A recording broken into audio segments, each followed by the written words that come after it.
Laurent Gruber, qui, en plus d'être le directeur de la société de services Format Libre, est également enseignant et anime des groupes pilotes d'écoles qui utilisent Claroline Connect. Et donc, il va relater son expérience. Merci Pascal. Donc je me présente rapidement pour ceux qui n'ont pas encore eu l'occasion de me voir. Donc je suis enseignant dans le secondaire en Belgique, à plus ou moins au niveau du collège pour chez vous. Je suis professeur de sciences. Donc chez nous, les sciences sont regroupées. On a physique, chimie et biologie qui sont regroupées. Dans une école secondaire technique et professionnelle qui a fait le choix de mettre en place une plateforme Claroline Connect il y a maintenant 1 an et demi. Donc on a mis en place la plateforme dans mon école et dans la foulée, avec le consortium, on a fait un groupe d'écoles secondaires pilotes. Il y a une grosse dizaine d'écoles qui en fait partie, qui ont toutes fait le même choix de tester la plateforme dans leur école. Donc on a mis à disposition de chacune des écoles la plateforme. Donc c'est le consortium qui gère les plateformes. Et elles ont été testées dans toutes ces écoles de façon relativement différente, avec des expériences relativement différentes. Donc je vais essayer de vous faire un peu la synthèse de ces expériences. Pour venir après sur des besoins spécifiques liés à l'enseignement secondaire qui ont commencé à être implémentés dans la plateforme et qui vont continuer à être implémentés d'ici le mois de septembre, pour que vous puissiez avoir un peu un aperçu de tout ça. Donc, niveau des retours d'expérience, l'élément qui m'a peut-être le plus marqué, c'est un collègue qui était également dans le secondaire, on appelle le secondaire inférieur chez nous, le niveau du collège, plus ou moins, où il disait que la première réaction de ses élèves quand ils s'étaient mis sur la plateforme, quand ils les avaient connectés sur la plateforme, donc dans son école, ils avaient pris 1 heure de cours où toutes les classes se connectaient avec l'enseignant et découvraient la plateforme avec l'enseignant. Et la première réaction des élèves, c'était « Oh, on a l'impression d'être sur Facebook ». Et donc ils se sont amusés avec la plateforme simplement dans son aspect, donc l'aspect visuel de la plateforme, où ils se retrouvaient dans un environnement qui pour eux semblait familier.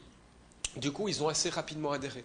Et on peut regarder, et c'est le cas de la plupart des écoles qui l'utilisent vraiment avec les élèves, si on regarde les connexions sur les plateformes, on voit qu'il y a des connexions à n'importe quand.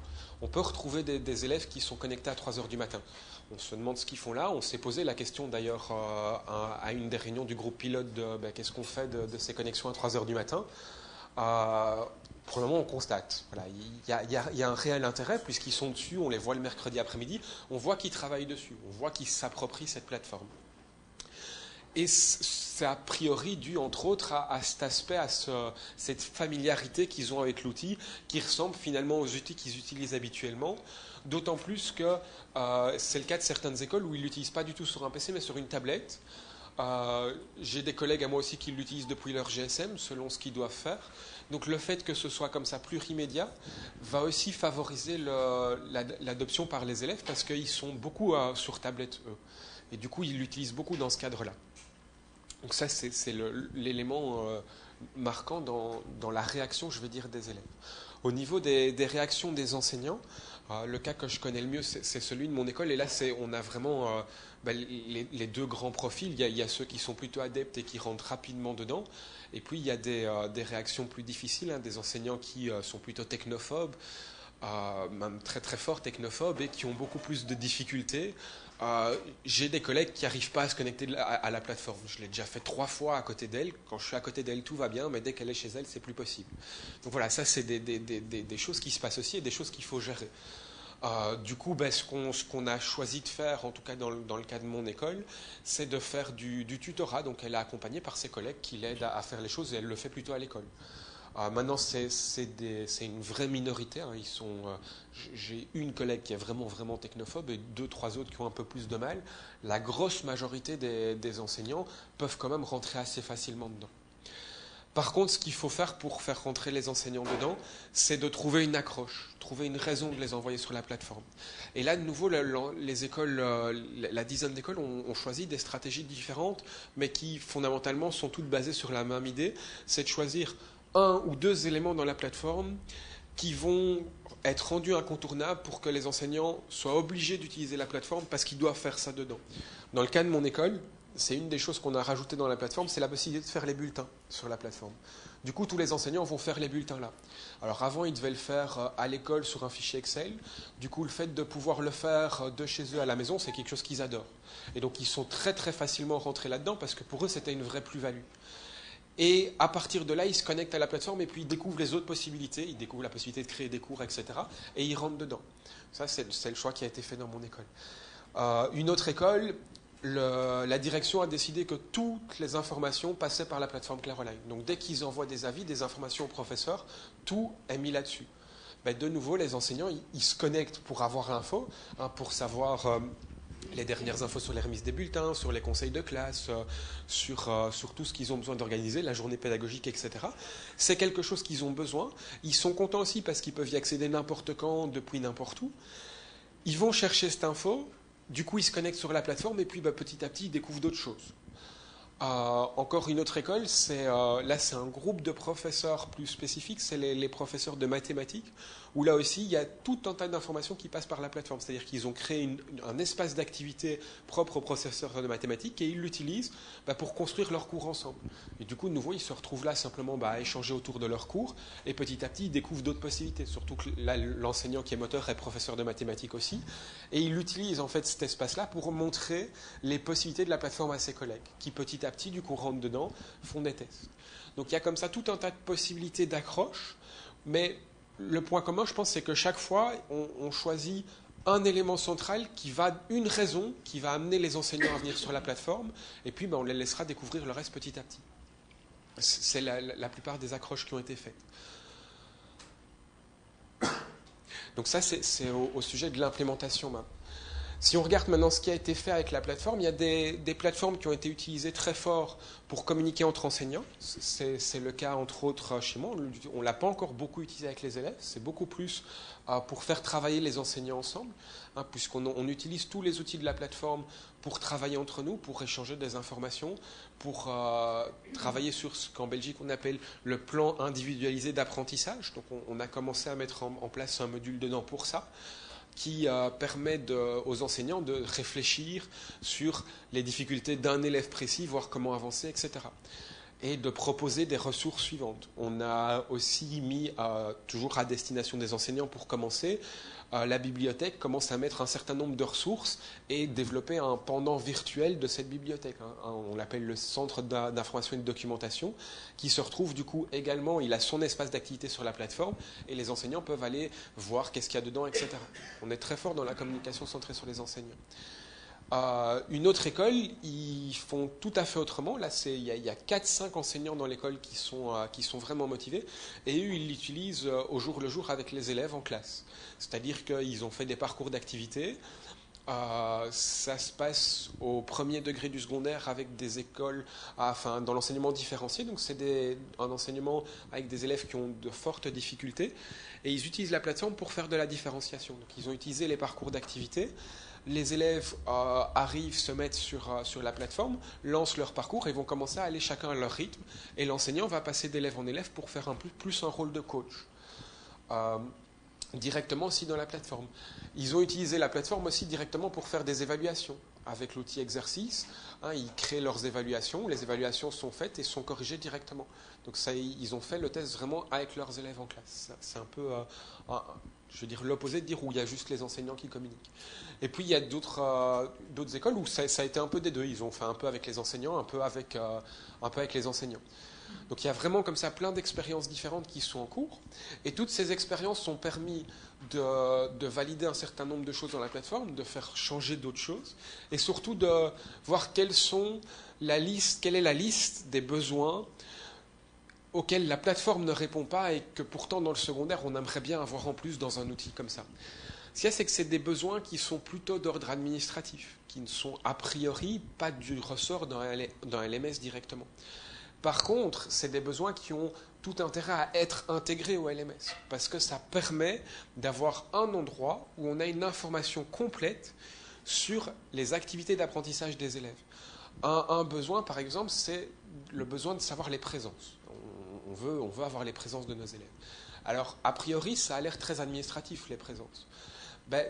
je vous disais, moi je suis dans une école technique et professionnelle avec une population plutôt fragilisée. Savoir qu'il a été qu'à 10% des cours de français, c'est un élément qui explique grandement son échec. Donc les présences, ce n'est pas non plus juste un élément administratif. Ça a une portée pédagogique aussi.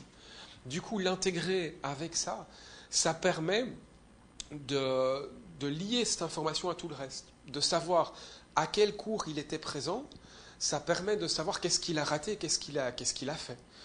Et de préparer des remédiations en conséquence. Du coup, le pendant des présences pour savoir exactement ce qu'il a raté, c'est ce que nous on appelle le journal de classe, hein, ou le carnet de vie, où on note qu'est-ce qui se fait à chaque cours, pour qu'on puisse du coup avoir l'information de « Ok, s'il n'était pas là à cette heure de cours-là, ça veut dire qu'il n'a pas eu cette matière-là, qu'il n'a pas fait cette activité-là. » Et à partir du moment où il y a un certain nombre d'activités qui sont dans la plateforme, on peut lui proposer de les refaire chez lui, de les faire à un autre moment, de les faire autrement. Tout l'intérêt d'avoir ces éléments là-dedans. Donc le module de présence et de journal de classe, c'est deux modules dont le développement a commencé et qui sont prévus pour le mois de septembre. Donc c'est des modules qui vont arriver dedans. Les modules qui ont déjà été rajoutés dedans, c'est un module pour faire les bulletins, pour pouvoir communiquer les résultats, et un module, une base de modules plutôt, sur ce fameux plan individualisé d'apprentissage, qui en fait, c'est un premier test pour un module de suivi des apprenants. On est dans l'idée de savoir où en sont les élèves à n'importe quel moment. Où est-ce qu'ils en sont dans les différentes matières, où est-ce qu'ils en sont par rapport à leur cursus d'apprentissage. Pour permettre ce suivi, on a développé, et ça c'est intégré directement dans la plateforme, un outil de gestion des formations. On l'a appelé comme ça parce que c'est plus large. En fait, c'est un outil qui permet de gérer les cours dans le secondaire. C'est ce qu'on appelle des cours. Mais plus largement, ça permet de gérer des cycles de formation. C'est un outil qui permet deux choses, qui permet de modéliser en arbre un cycle de formation. Donc on peut, si je prends le cas du secondaire, on a le premier degré du secondaire qui est constitué de 2 années, donc on a 2 branches en dessous. Chacune de ces années, il y a un tronc commun qui a un certain nombre de cours qui sont communs, et puis on a des cours optionnels, c'est encore des branches en dessous. On met tout ça et on crée les cours à côté. On peut créer tout ça dans la plateforme. Une fois qu'on a toutes ces informations, on peut inscrire les groupes au bon cours ou on peut les inscrire directement à un cursus, ce qui va les inscrire automatiquement à tous les cours en dessous. Donc on a modélisé cette information-là pour pouvoir avoir l'information administrative, la complètement administrative, de quel cursus suivent les apprenants, quelle formation ils suivent. C'est indispensable pour après avoir un suivi par formation. Si je veux pouvoir savoir où est-ce qu'il en est dans sa première année du secondaire, il faut bien que je sache cette première année, elle regroupe quoi comme cours. Si je veux savoir où est-ce qu'il en est dans sa formation en management, il faut bien savoir quelle sous-formation, entre guillemets, cette formation en management, elle contient. Du coup, on a créé ce module qui permet de faire ça. Je vous en montrerai 2-3 exemples tout à l'heure dans la plateforme. On a cette information-là. On a après un bulletin qui permet de faire du suivi là-dessus, et on a ce fameux outil qui est, lui, en cours de réflexion et de développement, de suivi des apprenants, du coup, tout au long d'une formation, où on peut agréger les données sur une formation. Et l'idée, c'est que les modules de présence, de journal de classe et de carnet de notes qui doivent se rajouter encore, vont communiquer avec ce suivi pour avoir un suivi complet de l'apprenant. Ça, c'est le principe. Voilà pour les grands principes. Je vais vous montrer maintenant concrètement dans une plateforme qu'est-ce qu'il en est. Donc vous avez l'image que vous avez ici, c'est une modélisation de mon école. Donc on a 2 implantations et vous avez un peu toute la réflexion qu'on a menée pour la mise en place de cette plateforme. Donc on a réfléchi sur les espaces parce que dire qu'on veut utiliser des outils comme ça, ça suppose qu'il y ait des endroits dans l'école où on puisse se connecter, ça suppose que physiquement, les espaces doivent s'adapter à ça. Si on regarde un auditoire comme ça, où il n'y a quasi pas de prise, ce n'est pas très pratique. Donc il y a des réflexions à avoir autour des espaces. De la connectivité, il faut que cette plateforme soit accessible. De la communication, il faut communiquer autour de comment on va utiliser ça, essayer de susciter l'adhésion. On est clairement là. Pour gérer tout ça, on a dû créer une cellule d'enseignants qui regroupe un certain nombre d'enseignants qui sont un peu moteurs du projet, et un certain nombre d'enseignants et la direction. On l'a fait en parallèle. Ça suppose d'acquérir un certain matériel aussi, parce qu'il faut bien pouvoir utiliser tout ça. Et ça, c'est un projet spécifique à nous, donc c'est pas très grave. Je me connecte.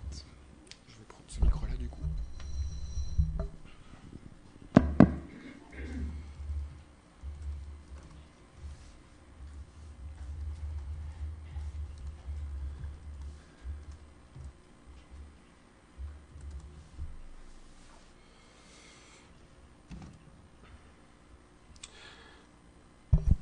Alors, je vais commencer par vous montrer l'outil de gestion des formations, gestion des cursus. Donc, vous voyez ici, j'ai commencé simplement à modéliser le premier degré du secondaire. Vous voyez, vous retrouvez les 2 années. C'est visible ce qu'il y a à l'écran? Oui, vous voyez bien? Ok. Donc, on voit les 2 années. Qui sont, je vais me mettre comme ça. On voit la première année là, la deuxième année là. On voit le tronc commun, les cours philosophiques qui sont optionnels chez nous et les cours à option qui sont là. Et donc l'intérêt de l'outil ici, c'est qu'il modélise réellement l'arbre de formation comme il est dans l'institution. Donc ici, comme il est dans le premier degré du secondaire, mais c'est faisable pour les formations universitaires, c'est faisable pour les formations professionnelles aussi, dans tous les cas. Et l'intérêt ici, c'est que je peux ensuite inscrire des gens à n'importe quelle branche de ma formation, ce qui va automatiquement l'inscrire à tout ce qui est en dessous. Donc ça permet de gérer plus facilement aussi les inscriptions à cette gestion-là.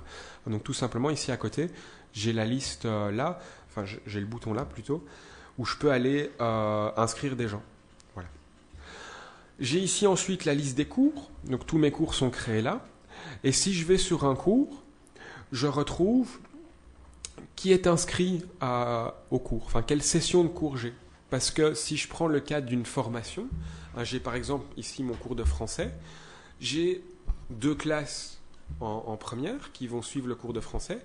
C'est en réalité 2 sessions de formation différentes parce qu'elles n'ont pas le même enseignant et de toute façon ces cours ne se donnent pas au même moment. Donc on considère que c'est 2 sessions de formation différentes. Du coup, quand j'inscris une classe au cours de français, il va me poser la question, est-ce que je le rajoute à une session de formation existante ou est-ce que j'en crée une nouvelle?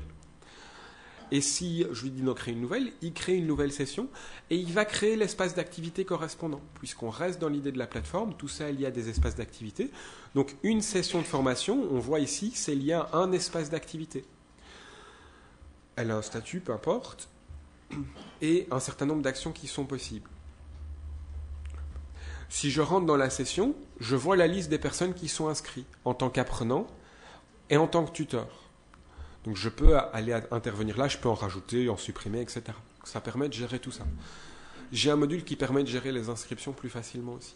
Donc ça permet vraiment de gérer tout cet aspect de formation, tout cet aspect administratif, qui est un préalable à toute notion de suivi en termes de cursus. Si on veut pouvoir suivre un apprenant sur tout un cursus, il faut bien qu'on ait quelque part l'endroit de qu'est-ce qui contient ce cursus. Donc on trouve ça dans cet outil-là. C'est un plugin qui se trouve dans les dépôts. Voilà pour ce plugin-là. On pourra revenir, si vous avez des questions, je pourrais revenir sur certains aspects du plugin. Je vous donne un exemple maintenant du système de bulletin. Donc, dans le système de bulletin, on a un système de périodes, puisqu'on a des périodes de bulletins. Donc, on a un premier bulletin qui est, je veux dire, début de l'année, au niveau des vacances de Toussaint, un bulletin après. Donc, tout ça, c'est ces périodes-là. Et si je vais dans une période, ici, je suis dans une vue administrateur, je vois toutes les classes, je vais dans une classe. Comme je suis dans la vue administrateur, je vois tout ça et je peux aller, pour une élève, aller mettre ses points. Tant que ces points sont corrects, c'est en vert, si c'est pas bon, c'est pas en vert, etc. Une fois que je valide, je peux avoir mon bulletin après. Si je vais en vue enseignant, et c'est là l'intérêt de ce genre de choses-là, le système, il sait bien quel enseignant donne cours de quoi, puisque ça a été inscrit quelque part dedans. Du coup, avec mon outil bulletin, si j'y vais en tant qu'enseignant, je vois toujours mes périodes, mais quand je vais dans les périodes, je vais voir uniquement les classes et les cours auxquels moi je donne cours. Donc j'ai directement accès à ce dont j'ai besoin. Si je suis titulaire d'une classe, donc si je suis le prof référence d'une classe, je peux voir toutes les informations comme tout à l'heure. Par contre, si je suis enseignant, juste professeur de sciences, je vais dedans, j'ai directement la liste de mes élèves, je mets mes points de sciences. Voilà. Avec quelques codes s'il y a des points spécifiques, etc. Donc voilà, ça c'est le grand principe, c'est assez simple, on pourra revenir dessus aussi. Dernière chose que je vais vous montrer là, c'est le module PIA. Je dois l'activer à mon avis.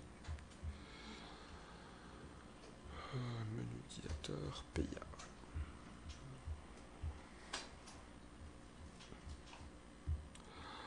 Donc si je vais dans mon PIA, pour le moment vous allez voir, vous avez simplement un aperçu par élève avec une fiche Donc je rappelle, c'est le plan individualisé d'apprentissage, le PIA.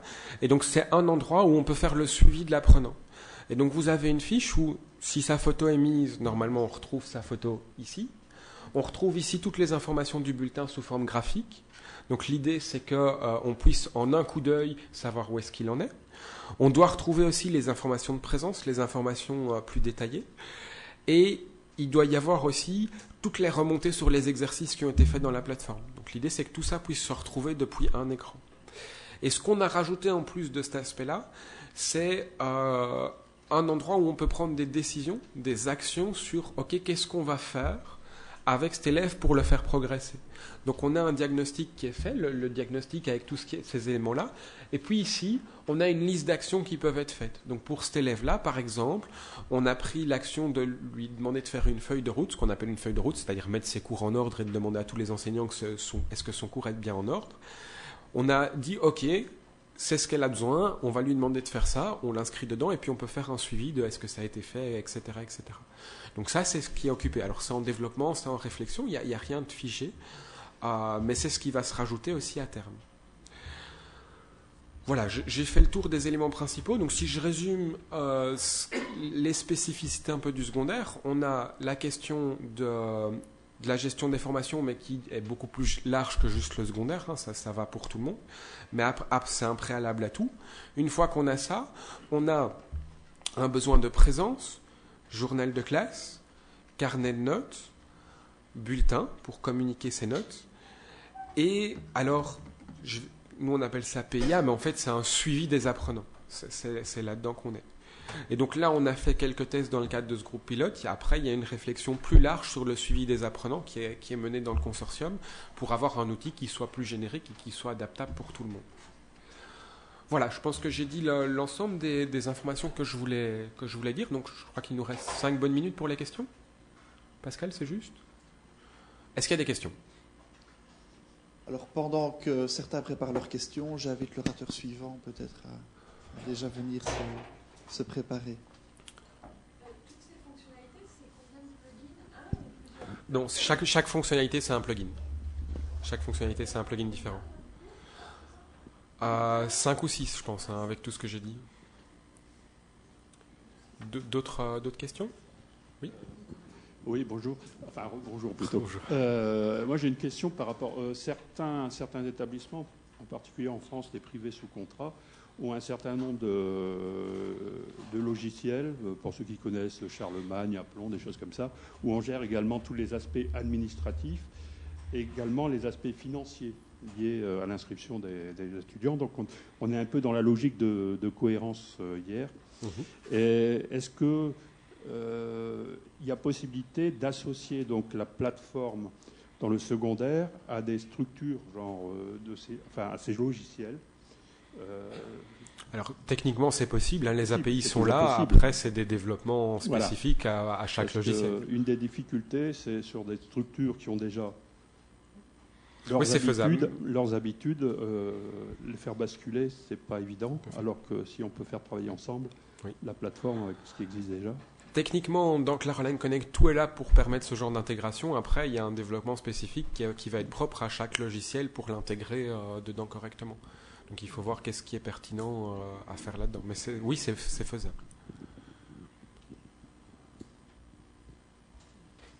J'ai une question. Dans la fiche, tu as présenté la fiche étudiant à un moment. Oui. Avec le suivi, tu vas le chercher, le suivi dans toutes les traces générées par tous les plugins. Oui. Donc en se basant sur les standards des traces de la plateforme. En se basant sur les informations remontées dans les plugins, oui, tout à fait. D'accord. Une dernière question?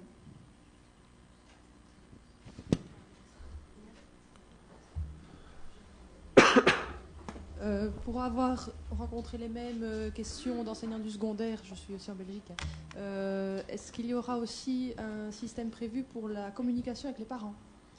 Alors oui, puisqu'en fait le système pour la communication avec les parents, il est déjà dedans. Les questions qui se posent encore, et c'est des choses qu'on a vaguement évoquées avec le groupe de travail sans trancher en disant on remettra ça plus tard, mais c'est surtout qu'est-ce qu'on veut communiquer avec les parents. Parce qu'en gros, tout le bulletin, par exemple, le rendre disponible aux parents, c'est pas un problème. Alors a priori, le bulletin, on va le faire, mais après, est-ce qu'on va le faire pour le journal de classe, pour le carnet de notes, quelles informations, etc. il va falloir trancher ça aussi. Mais techniquement, tout est là pour que ce soit faisable. Voilà, un tout grand merci Laurent. Et donc nous allons passer à la présentation suivante de Bernard Sarzinski. Oui. J'ai bien prononcé? C'est Oui. Qui va nous parler de la pédagogie par projet. Exactement, et de Caroline Connect du coup dans notre pédagogie. Donc bonjour, Bernard Sarzinski, je viens du lycée Vaucanson à Grenoble. Donc j'enseigne en BTS technico-commercial, donc particularité quand même du système français, c'est qu'on a de l'enseignement supérieur dans les lycées, enseignement professionnel, plus les classes préparatoires aux grandes écoles qui sont encore intégrées dans les lycées. Donc l'expérience que j'ai menée, c'est avec cette section de BTS.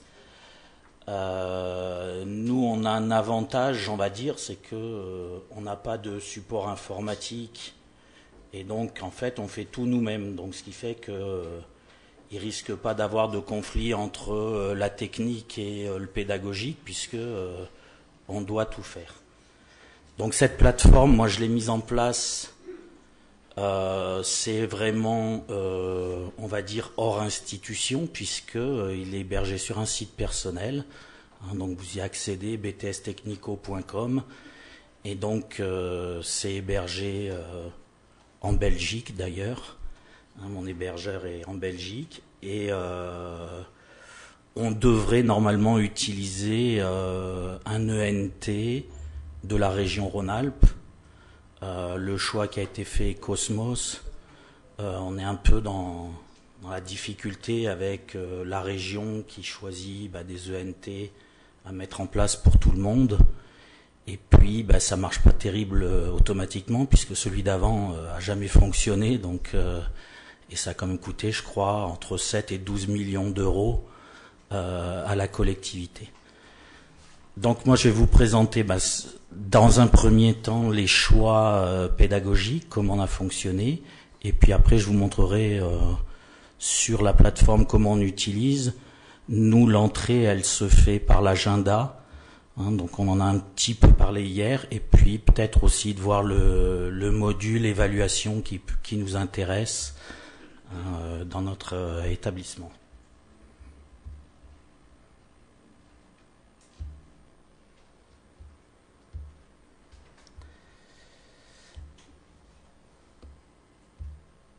Donc l'origine du projet, on a une commande de l'inspection. Donc notre IPR souhaitait voir comment on allait enseigner et dire qu'on n'enseignerait plus de la même manière dans 10 ans.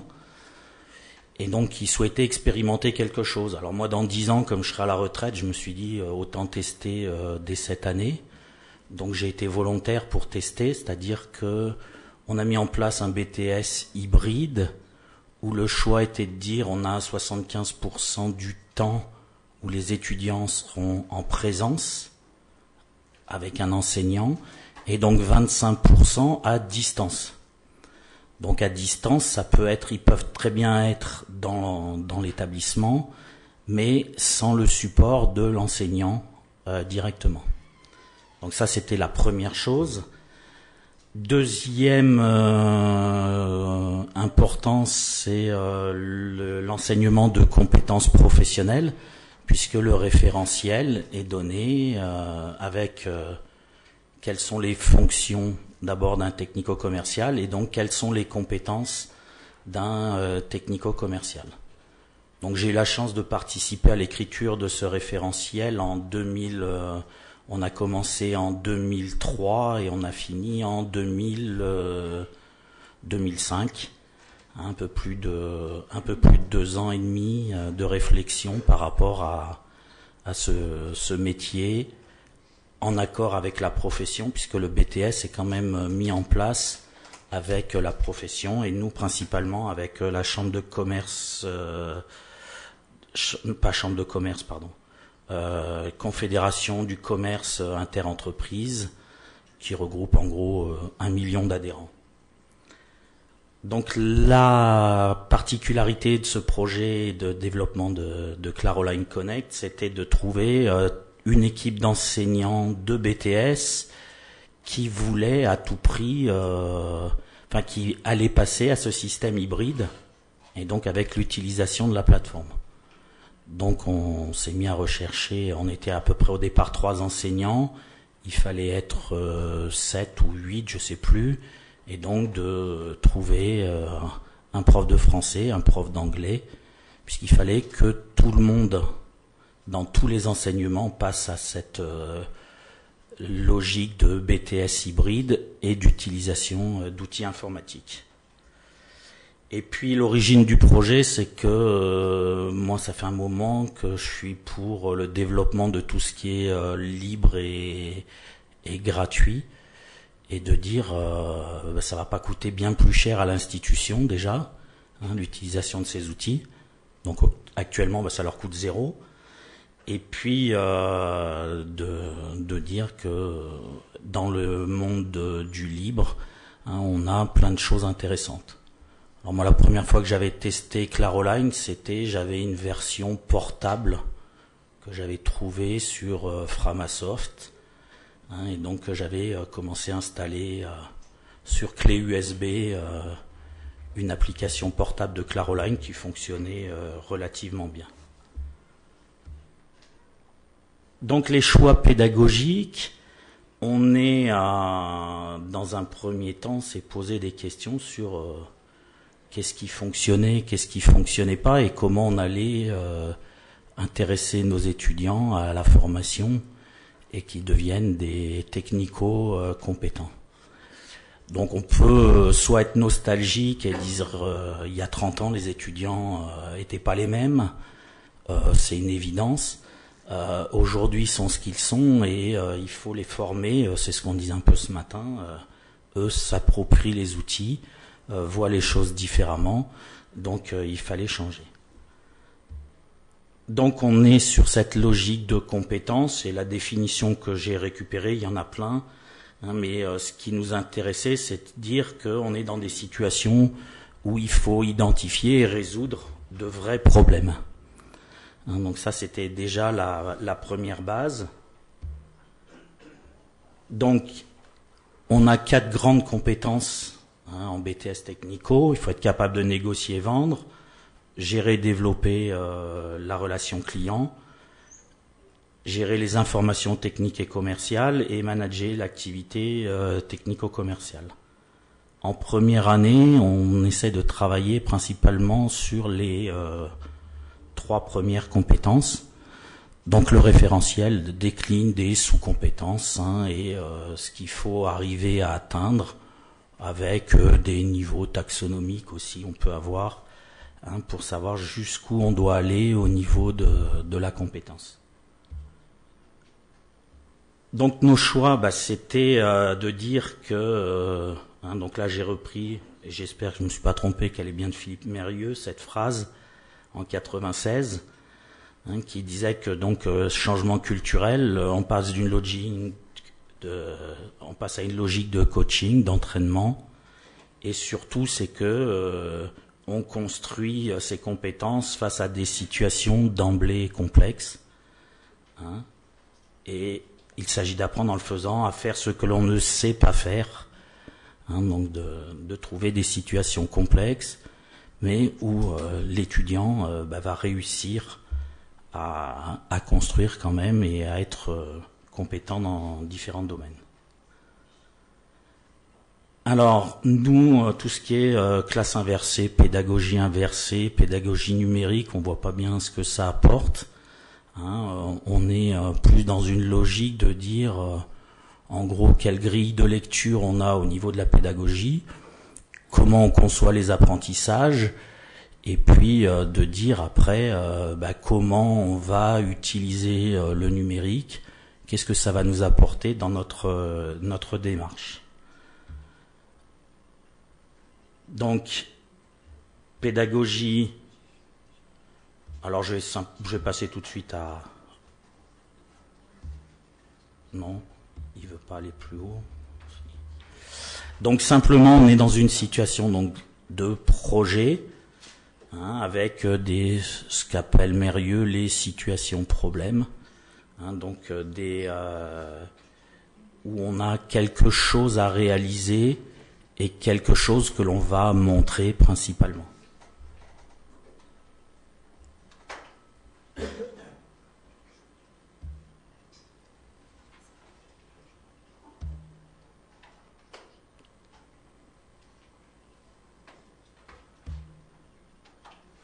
Alors, non, il n'a pas voulu y aller. Alors, les principes de la situation problème, c'est une tâche complexe, un défi à la portée de l'élève ou de l'étudiant, et une tâche signifiante, concrète et une action réelle. Donc tout ça, c'est rien de nouveau au niveau de la pédagogie, c'est des choses qui existent depuis longtemps dans ce domaine.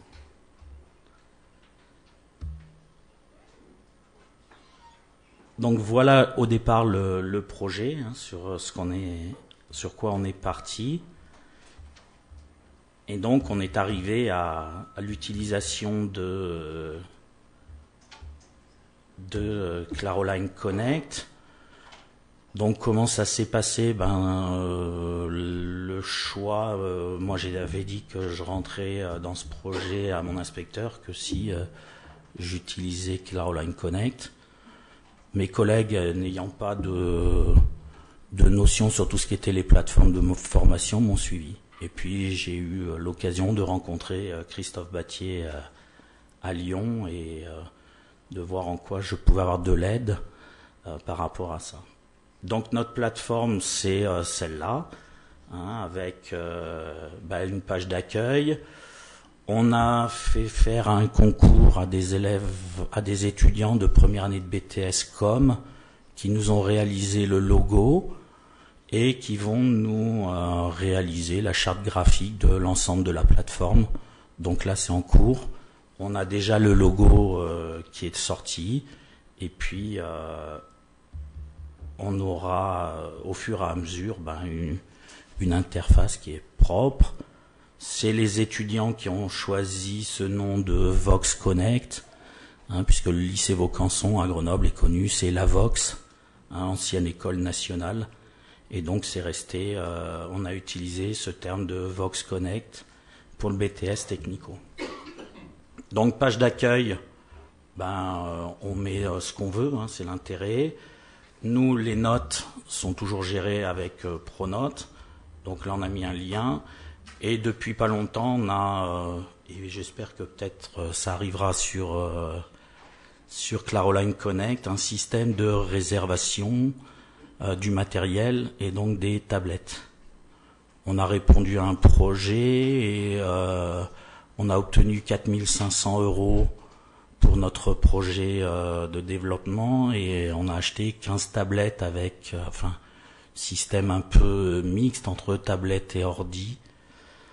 Pour que tous les étudiants qui n'ont pas de matériel puissent avoir du matériel. Donc on a mis en place un système de réservation en ligne. Donc toujours c'est une application qui est gratuite de toute manière et qui permet de savoir comment sont utilisées les tablettes. Donc ça on les a depuis avril, les tablettes, donc c'est vraiment récent, on n'est encore pas au point, mais ce qu'on veut c'est qu'à chaque fois qu'ils l'utilisent, même en cours, il la réserve, on puisse dire il l'a rendu, et comme ça nous avec le système on peut avoir une idée de l'utilisation des tablettes par qui. Donc pour le moment le système n'est pas terrible parce que il faut il faut s'identifier un mot de passe qui n'est pas le même automatiquement que celui qu'on a sur la plateforme. Donc la plateforme, voilà, quand on se connecte, je vais peut-être revenir juste avant.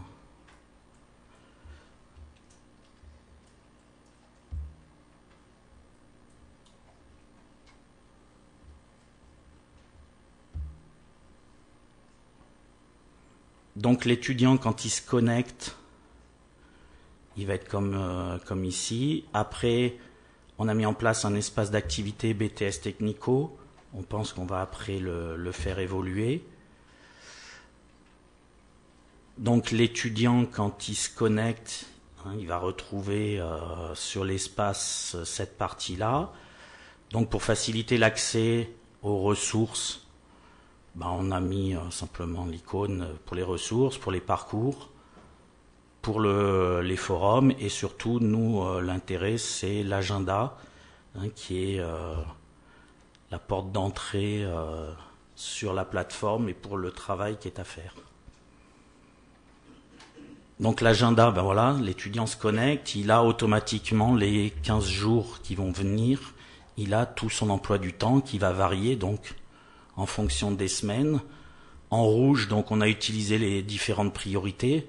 En rouge, ça veut dire je suis présent. En bleu, ça veut dire je suis à distance. Et puis le troisième, le gris, c'est je suis en vacances. Donc on a mis les jours fériés et les périodes où il était à distance. Donc voilà, l'étudiant, c'est 15 jours avant ce qu'il a à faire.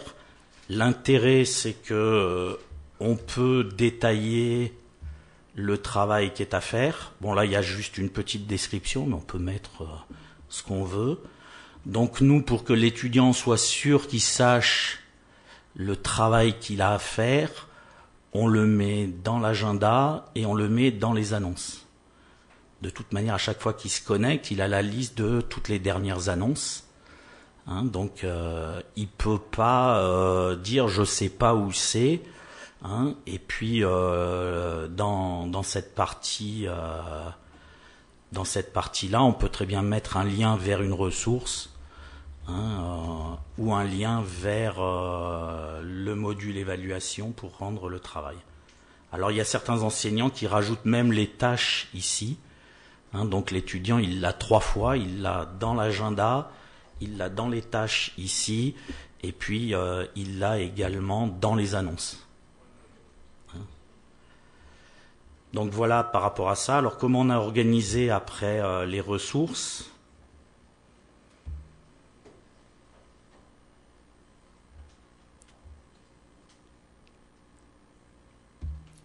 Alors les parcours, on n'est pas encore au point parce que ce qui s'est passé, c'est que la version que j'avais installée, qui était la version donc au mois d'août, la version 3.1, ça marchait pas bien l'histoire de l'évaluation, donc on a eu du mal à l'utiliser dans un premier temps. Et puis les parcours aussi, il y a des choses qui marchaient pas. Alors depuis, on nous a installé la version 3.7 et dans la version 3.7, tout marche bien. Je vous montrerai quand même un parcours tel qu'on l'a conçu. Donc les ressources, on a tous les documents. On a les ressources par rapport éventuellement à nos projets. Donc on a organisé sous forme de 4 projets en BTS Technico en première année. Donc on a un premier projet qui est recherche collective de stage, puisqu'ils ont 14 semaines à faire en entreprise, dans l'enseignement professionnel en BTS Technico. Donc on sait que c'est de plus en plus difficile de trouver des stages, et donc on mène ce projet en disant qu'on veut faire une recherche collective. Donc nous on a 30 étudiants, le but c'est de trouver 30 entreprises et d'organiser ça comme une prospection, c'est-à-dire que chaque étudiant doit choisir un secteur d'activité qui l'intéresse, doit trouver 10 entreprises qui correspondent qui sont dans ce secteur, et puis faire après lettres, relance téléphonique et entretien pour avoir un stage. Le but, c'est de dire que si quelqu'un en trouve 2, qu'il n'en laisse pas tomber une déjà, et qu'il puisse la redonner à quelqu'un d'autre. Donc nous, ça nous permet d'avoir un travail individualisé et puis d'avoir un meilleur suivi des stages. On fait intervenir après dans un deuxième temps nos partenaires habituels, c'est-à-dire qu'ils ne peuvent pas contacter des entreprises qui sont dans notre fichier depuis moins de 2 ans, c'est-à-dire avec qui on a travaillé les 2 dernières années. Et après, nous, on se charge de dire, voilà, on a encore des étudiants et on va les mettre dans nos entreprises avec qui on est régulièrement en relation. Donc pour gérer les stages, on a un logiciel un CRM, gestion relation client, qui est V-Tiger, qui est un logiciel qui a été au départ développé pour Orange et donc qui est dans le domaine du libre. Et donc on a installé ça, pareil, sur la page d'accueil, on a accès directement à ça. Et donc on leur apprend en même temps à utiliser des logiciels de gestion relation client, comment ça fonctionne, puisque ça va être aussi une base dans leur métier. Donc voilà le premier projet. Deuxième projet qui est intéressant, c'est dès le début, on leur dit, voilà, vous avez...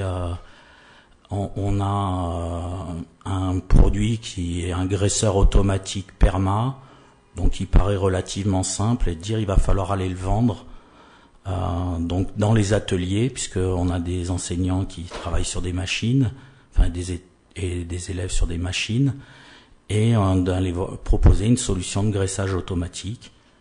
Donc déjà, nous, ça nous fait travailler avec les autres sections de l'établissement, ça nous permet de nous faire connaître aussi dans l'établissement, et d'être en situation réelle de négocier. C'est quoi le graissage, le problème, comment ça va marcher, et donc ils se débrouillent. Donc dès le départ, on est dans des situations qui sont professionnelles, et qui vont les obliger à se creuser un peu la tête pour voir comment ils vont s'y prendre. Et puis pour nous, c'est de dire qu'ils ont quand même des connaissances en venant, puisqu'ils ont déjà un bac, et donc ils vont les utiliser pour trouver des solutions. Et donc on pense aussi que c'est en faisant des erreurs qu'on peut apprendre. Donc ils y vont, et puis il n'y a pas d'enjeu, comme on leur dit. Aujourd'hui, vous êtes en formation, donc il n'y a pas d'enjeu de réussite ou de pas réussite. L'enjeu, c'est d'apprendre correctement son métier. Donc voilà. Donc on a d'autres projets. On a un autre projet où c'est aller proposer des solutions d'éclairage dans les commerces de proximité. Donc là, pareil, ils se débrouillent.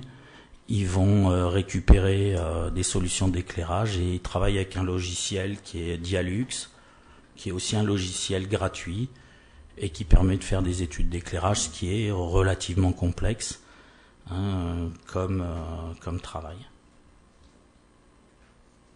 Donc voilà ce qu'on a mis en place. Dernière chose, on a le module évaluation qui est pratique. On ne sait pas si on l'utilise encore complètement, ou si dans la version qu'on a, on n'a pas compris comment on rendait une copie à un étudiant, mais on va arriver à comprendre, puisque pour le moment, de ce que j'ai vu, on peut rendre un corrigé commun, mais on ne peut pas rendre un corrigé individuel par rapport à le travail qui a été rendu, mais c'est peut-être nous qui ne savons pas faire encore ce genre de choses. Donc voilà, pour moi, c'est ce que je pouvais vous présenter. J'espère qu'il y a des questions par rapport à ce projet. Voilà. Est-ce qu'il y a des questions ?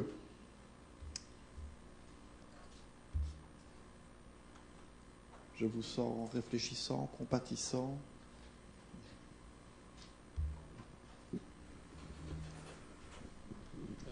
Moi, c'est plus une question par rapport à votre démarche et comment elle a été perçue dans l'établissement par les autres filières.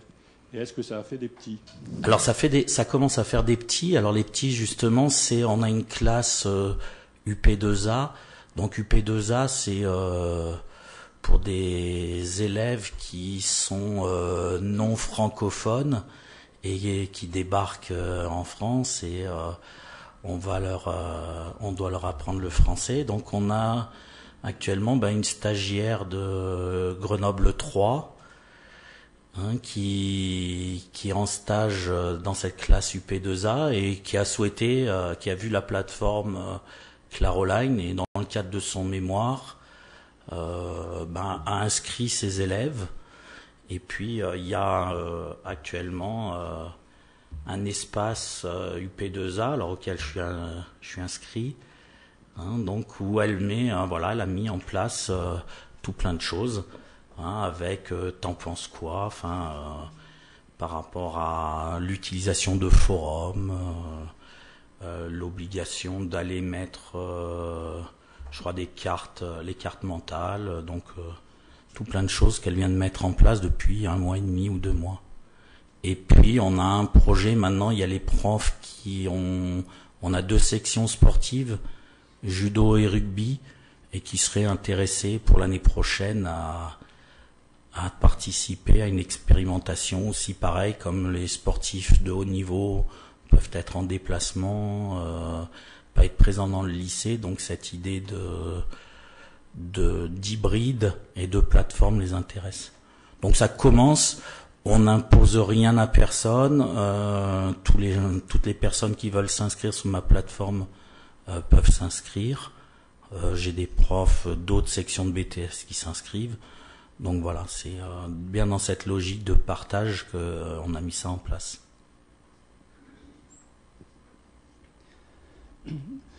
Vraiment félicitations pour cette initiative qui prouve encore une fois que quand on n'a pas les outils donnés par une institution, on les crée soi-même. Quand ce n'est pas les étudiants, c'est les enseignants eux-mêmes. Vous venez de dire sur ma plateforme, je suis toujours aussi très... je suis très attentif à la pérennisation de ce qu'on fait. Donc, est-ce que vous avez pensé avoir quelqu'un avec vous en backup sur l'administration de la plateforme, lorsqu'il y aura vraiment beaucoup de succès sur les usages, est-ce que vous n'allez pas être débordé par l'administration de cette plateforme? Voilà, toujours le problème d'être victime du succès de l'innovation. Alors le but, c'est pas que cette plateforme reste sur un site perso. Pour le moment, le lycée m'avait proposé de me rembourser mon abonnement qui est de 120 € pour les 3 ans, donc c'est pas un coût énorme. Et moi, j'ai refusé, comme ça me permet de faire vraiment ce que j'ai envie aussi. Donc c'est aussi, de l'autre côté, c'est parce qu'au départ, mon inspecteur voulait qu'on passe sur une plateforme Moodle et moi, je voulais pas, d'accord ? Donc il n'était pas question et je lui ai dit, moi, c'est l'expérimentation, c'est soit avec Claroline Connect, soit c'est sans moi. Donc voilà, ça a des avantages et des inconvénients d'être sur un site perso, parce que ça permet de gérer comme on a envie. Moi, j'ai un blog sur le blues qui m'intéresse, donc je le mets là-dessus. Je peux mettre mon blog sur la pédagogie tel que je l'ai fait, mettre ce que j'ai envie dessus. Je n'ai pas de critique. Je pense qu'on va aller vers des solutions certainement d'hébergement avec Claroline Connect, puisque c'est un coût qui n'est pas si énorme que ça et on devrait arriver à faire tout ça. Moi, c'est vrai que je ne suis pas du tout informaticien, donc ça me pose quelques soucis quand il y a certains bugs qu'il peut avoir.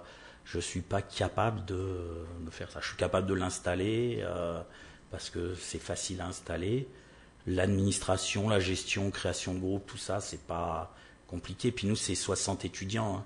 On n'est pas dans une logique de 50 000 étudiants. Là, Et puis pour résoudre les problèmes, c'est les étudiants, ils s'inscrivent. Donc je rentre même pas les listes.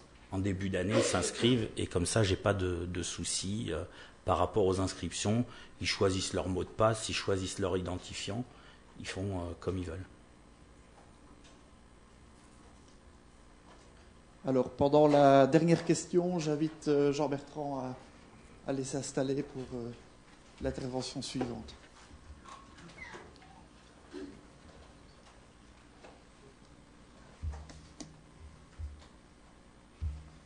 Voilà, ma question concerne votre démarche pour définir la frontière entre le présentiel et le à distance. Vous avez parlé d'un 75-25. Pourquoi 75-25 ? Et comment vous avez défini ce qui vient en présentiel et ce qui vient à distance ? Alors, La difficulté, c'était de fixer, on est toujours obligé de fixer une limite. On est obligé de fixer une limite. Alors l'inspection pensait qu'au-dessus de 25%, ça allait faire peur aux gens. Donc il fallait essayer de limiter en disant 25%. Comment on fait? Chaque enseignant fait comme il veut. Et ce 25-75 est à, on va dire, une moyenne. Et comment on le répartit? C'est chaque enseignant fait comme il veut. Nous, on est 3 enseignants, essayer de dire à quel moment on a besoin du présentiel et à quel moment on n'a pas besoin du présentiel. Donc voilà, il y a des enseignants qui disent je fais 3 heures en présentiel, 1 heure en distanciel. Il y en a, c'est 3 semaines, 1 semaine. Et nous, on a essayé de plus dire, là, on pense qu'on a à tout prix besoin de l'enseignant, ou là, on pense qu'on n'a pas besoin de l'enseignant. Donc, on a toute cette réflexion qu'on met en place encore, puisque ça a démarré en septembre. La commande venait du mois de janvier 2014, démarré en septembre 2014. Donc, on est encore en phase de test. Globalement, les étudiants ne veulent pas revenir à un système comme avant. Donc ça, c'est déjà pas mal. Et a priori, les enseignants ne veulent pas revenir à un système comme avant. Donc ça aussi, c'est déjà pas mal. Voilà, merci beaucoup pour ce très beau témoignage bien concret et stimulant. Et donc maintenant, c'est Jean-Bertrand de la province de Liège qui va vous expliquer ce qui est en cours de mise en place dans la formation et l'enseignement autour de la ville de Liège. Voilà, en province de Liège. Alors, bonjour à tous. Première dia bien institutionnelle pour vous montrer, le titre de ma présentation, c'est effectivement le déploiement de Claroline Connect au sein du département formation de la province de Liège, mais je souhaiterais lui apporter un sous-titre qui est un peu le fil rouge de ma présentation, qui consistera à vous montrer à quel point il nous semble, en tout cas nous, que Claroline Connect est un outil qui s'adapte à des situations extrêmement variées, donc un outil agile qui s'adapte à des usages variés. Alors, rapidement, un petit plan de la présentation. Je vais commencer par simplement décrire le contexte de notre institution. Ensuite, vous expliquer on a commencé l'utilisation de Claroline Connect bien avant Claroline Connect, c'est-à-dire avec Claroline version 1. Que nous sommes en train de migrer vers Connect. Pourquoi est-ce qu'on migre et comment migre-t-on vers cette nouvelle plateforme? Alors, le contexte, c'est la province de Liège. Province de Liège, c'est à peu près l'équivalent du département, en termes de surface du département des Alpes-Maritimes, sans les Alpes et sans la mer, évidemment. Mais c'est à peu près 1 million de personnes et c'est un niveau de pouvoir qui se situe comme un département un peu entre le pouvoir fédéral, les entités fédérées, la région wallonne, la région flamande en Belgique et les communes qui se trouvent en dessous. Donc c'est un niveau de pouvoir qui est un peu coincé et donc un niveau de pouvoir qui gère c'est ce qu'on appelle en Belgique un pouvoir organisateur, donc il organise un enseignement.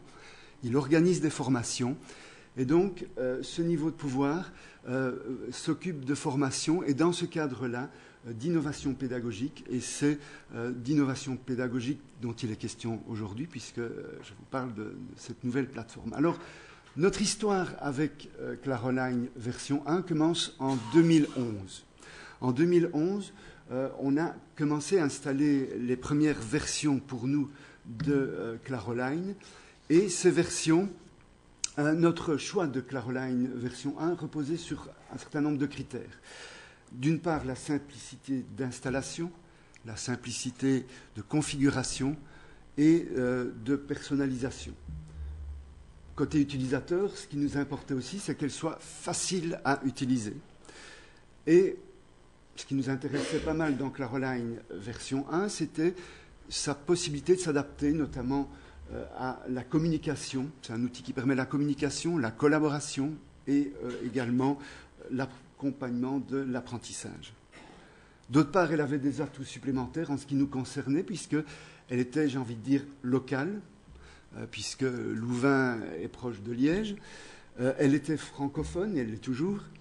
Elle bénéficie d'un support important, d'une grande communauté d'utilisateurs, et elle était, in fine, aussi open source et gratuite, ce qui n'est pas négligeable comme argument. Alors, à quoi utilisons-nous Claroline version 1, toujours actuellement, maintenant? Je citerai d'abord l'EPAWeb. L'EPAWeb, c'est la version en ligne de l'école provinciale d'administration. C'est une école qui vise à former les agents des services publics à l'idée, c'est vraiment des formations qui leur permettent d'avancer dans leur carrière. Donc, c'est des formations qui sont valorisables pour les avancements de carrière.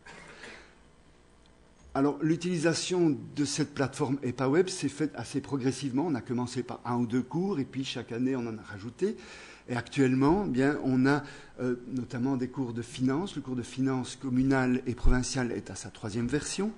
On a un cours de méthodologie de l'apprentissage, législation sociale aussi, en collaboration avec une autre province. Et on a également des cours, puisque la province de Liège, en province de Liège, il y a 1 million de personnes, mais il y a 60 000 personnes qui parlent allemand. Et donc, on a également traduit certains cours et la plateforme, qui se traduit automatiquement, en langue allemande. Alors, ces différentes utilisations ont généré, je dirais, des demandes. C'est-à-dire qu'en voyant l'EPAWeb, affluait, je dirais, à notre bureau un certain nombre de demandes, notamment, par exemple, ici, une demande d'un service de la province de Liège qui s'occupe de la formation des agents aux sanctions administratives communales. Alors, c'est un système belge qui permet dans des communes de former des agents et qui vont aller sanctionner les personnes qui ne ramassent pas leur crotte de chien, ça c'est un peu le schéma typique, ou bien qui jettent leurs cigarettes par terre, enfin, les petites incivilités, les graffitis, etc. Et donc, on a aussi comme ça un certain nombre de cours sur cette plateforme qui sont vraiment un peu en dehors de, je dirais, l'utilisation des EPAWeb, mais aussi on a des demandes qui sont, j'ai envie de dire, un peu extérieures à le core business de l'école provinciale d'administration. Et donc, pour ces demandes-là, on a installé des plateformes spécifiques. Alors, je ne vais pas entrer dans le détail, mais vous voyez qu'au niveau du graphisme, on a chaque fois recopié un petit peu. On a utilisé une charte graphique une première fois, on l'a créée, et puis on l'a un peu adapté aux différentes plateformes. Concrètement, mais on a ici, je présente un petit tableau synthétique où on a 5 plateformes différentes, avec chaque fois, vous voyez, les 3 colonnes. La première qui indique si c'est plutôt une plateforme qui va accompagner de l'enseignement ou de l'apprentissage, de la communication ou de la collaboration, et si elle va être one-shot, si elle va être limitée dans le temps, ou bien si elle va être limitée a priori.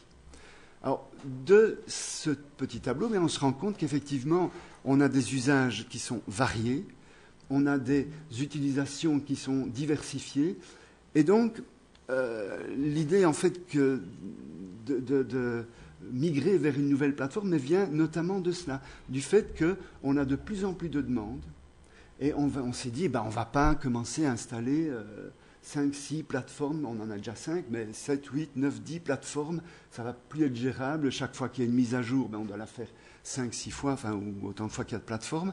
Donc, on s'orientait vers une seule plateforme. Alors, d'une part, ces demandes, les usages variés, et d'un autre côté, on voyait apparaître, depuis 2 ans à peu près, on nous parlait de Claroline Connect, donc ça nous semblait vraiment intéressant. Et donc, une plateforme qui répond à des usages variés, qui reste aussi simple que Claroline version 1, donc garde les mêmes qualités, je dirais, que Claroline version 1, ça nous intéressait fortement. Alors, ce qui nous a tout de suite séduit dans Claroline Connect, je dirais, dans un premier temps, c'est vraiment la quantité d'outils. Il y a vraiment beaucoup d'outils qui se trouvent sur Claroline Connect qui n'étaient pas ou qui étaient nettement moins aboutis sur Claroline version 1. Et on voit que ces outils, si on a un petit peu tagué, je dirais, leur utilisation principale en fonction de communication, collaboration ou apprentissage, Et on voit qu'effectivement, on peut répondre à un grand nombre d'utilisations grâce à ces outils. Mais en réalité, quand on gratte un peu, je dirais que ce qui fait vraiment la qualité et l'intérêt de Claroline Connect, ce n'est pas tant la quantité d'outils qui s'y trouvent, de ressources qui s'y trouvent, mais c'est plutôt la manière dont on peut réguler les interventions des utilisateurs sur Claroline Connect. Alors, on n'en a pas encore vraiment parlé ce matin, mais en réalité, pour ceux qui ne connaissent pas Claroline Connect, parce que j'imagine qu'il y en a peut-être qui, ici dans la salle, qui viennent pour découvrir, Claroline Connect, c'est un ensemble d'espaces d'activité, donc ici, qui sont représentés par ce petit rectangle espace. Dans ces espaces d'activité se trouvent des ressources. Les ressources, c'est ce dont je viens de parler. Ça peut être un blog, un wiki, un document, un PDF, n'importe quel outil ou quel document sur Claroline Connect, c'est une ressource. Et donc, la manière dont les utilisateurs vont interagir avec la plateforme, les espaces d'activité et les ressources fait vraiment, pour moi, la qualité et l'intérêt de Claroline Connect. Alors, au niveau de cette gestion d'intervention, en fait, il y a 3 niveaux. Vous avez le profil au niveau de la plateforme, c'est-à-dire que quand un utilisateur va s'inscrire à la plateforme, sur la plateforme, il va pouvoir être administrateur de la plateforme, il va pouvoir être gestionnaire, c'est-à-dire créer des espaces d'activité, et il va pouvoir être participant. Au niveau d'un espace d'activité, il va avoir un rôle, et ce rôle, ça peut être formateur ou bien participant. Sur les ressources, il va aussi avoir toute une série de droits extrêmement, on peut vraiment les affecter de manière très précise, qui vont permettre vraiment des interactions très riches. Alors, j'ai parlé de profil et de rôle, j'en ai cité ici 5, mais en fait, il peut y en avoir plus, et on peut même en créer. J'expliquerai ça tout à l'heure. Alors, à quoi servent tous ces réglages, j'ai envie de dire? Ça sert notamment quelque chose qui me semble vraiment intéressant. Voici ici 2 espaces d'activité différents, avec à l'intérieur des ressources. Mais on peut imaginer, si j'étais biologiste, je dirais qu'un espace d'activité, c'est une espèce de cellule dont la membrane est poreuse. En fait, on peut très bien communiquer entre espaces de ressources. Ce ne sont pas des cloisons tout à fait fermées. Alors, typiquement, un exemple, une situation qui peut se présenter, c'est un formateur ou des formateurs qui ont ensemble un espace d'activité et ils vont créer leurs cours, ils vont créer leurs ressources. Et puis, ils vont donner cours avec ces ressources. Ils vont les donner à leurs étudiants ou à leurs participants. Eh bien, ils vont créer un espace d'activité pour leurs étudiants, l'espace B ici, par exemple, et ils vont recopier la ressource qu'ils ont créée dans leur espace personnel. Ou leur espace, je dis personnel, mais ça peut être effectivement un formateur. Alors, l'espace est personnel, mais plusieurs formateurs qui travaillent ensemble sur un espace d'activité. L'autre possibilité que permettent ces ajustements très fins des droits sur les ressources, c'est de travailler conjointement sur des mêmes ressources. Ici, j'ai pris l'exemple d'un forum qui se trouve dans l'espace A. Bien, on souhaite faire en sorte que des personnes qui se trouvent dans des espaces d'activité différents puissent travailler, échanger au travers du même forum. Bien, ici, je vais simplement créer un lien dans les espaces B, C et D. Je vais créer un lien sur les différents espaces vers la ressource initiale, la ressource unique qui se trouve dans l'espace A. Donc ici, ce n'est pas un recopiage, mais vous voyez que ces 3 forums ici, eh bien, ils sont liés au forum de l'espace A. Et donc, en réalité, eh bien, tout le monde va travailler sur le même espace, sur le même forum. On pourrait imaginer un wiki, par exemple, de cette manière-là, ou un blog, ou toute autre ressource. Alors, à propos je continue, ma dia est passée un peu trop vite, mais à propos du droit des ressources, je cite aussi vraiment quelque chose d'essentiel. C'est que non seulement on peut partager des ressources, mais tous les participants peuvent, si on leur donne le droit, créer des ressources qui seront visibles par tous les autres participants. Donc, le participant, l'élève ou celui qui participe à une formation n'est plus simple consommateur, il peut vraiment créer des ressources et les mettre à la disposition des autres. Ça me semble vraiment important. Alors, pour nous, là je viens de vous montrer que il nous semble que la plateforme Connect nous convient bien à la formation. Comment fait-on pour, c'est l'étape dans laquelle on se trouve actuellement, comment fait-on pour la mettre à la disposition de nos utilisateurs? Alors, on s'est dit qu'on allait finalement partir de l'organisation de la formation. Ici, elle est symbolisée par la maison de la formation qui se trouve à Seraing, en province de Liège, donc, en Belgique. Et nous sommes partis de l'organisation de cette maison de la formation pour déterminer un espèce de canevas. En réalité, à la formation, nous avons un ensemble d'écoles. On a 7 ou 8 écoles. Il y a l'école du feu qui est représentée ici, l'école de police, l'école d'aide médicale urgente, l'école, j'en ai parlé, provinciale d'administration. Et on a un certain nombre de services. Ici, la guidance, enfin, la maison des langues. On a un certain nombre de services d'école. Et donc, dans chacun de ces services, dans chacune de ces écoles, on a un certain nombre de lieux physiques, des classes, des bureaux, des salles d'exercice, des salles de réunion. Et pour copier, je dirais, nous, ce qu'on a fait, c'est se dire, on va copier un petit peu le fonctionnement de cette maison de la formation, on va l'adapter et on va faire en sorte que notre plateforme calque un peu son comportement sur la vie réelle, je dirais, de la maison de la formation. Mais il y a des différences. Évidemment, on a créé des groupes, on a des espaces d'activité qui sont regroupés par école, par service. Mais il y a des différences par rapport à la maison de la formation. La maison de la formation, on en a construit une, il y en a une deuxième qui est en train de se terminer, mais on ne va pas en construire autant qu'on veut. Eh bien, Caroline Connect nous permet de créer autant d'espaces que l'on veut.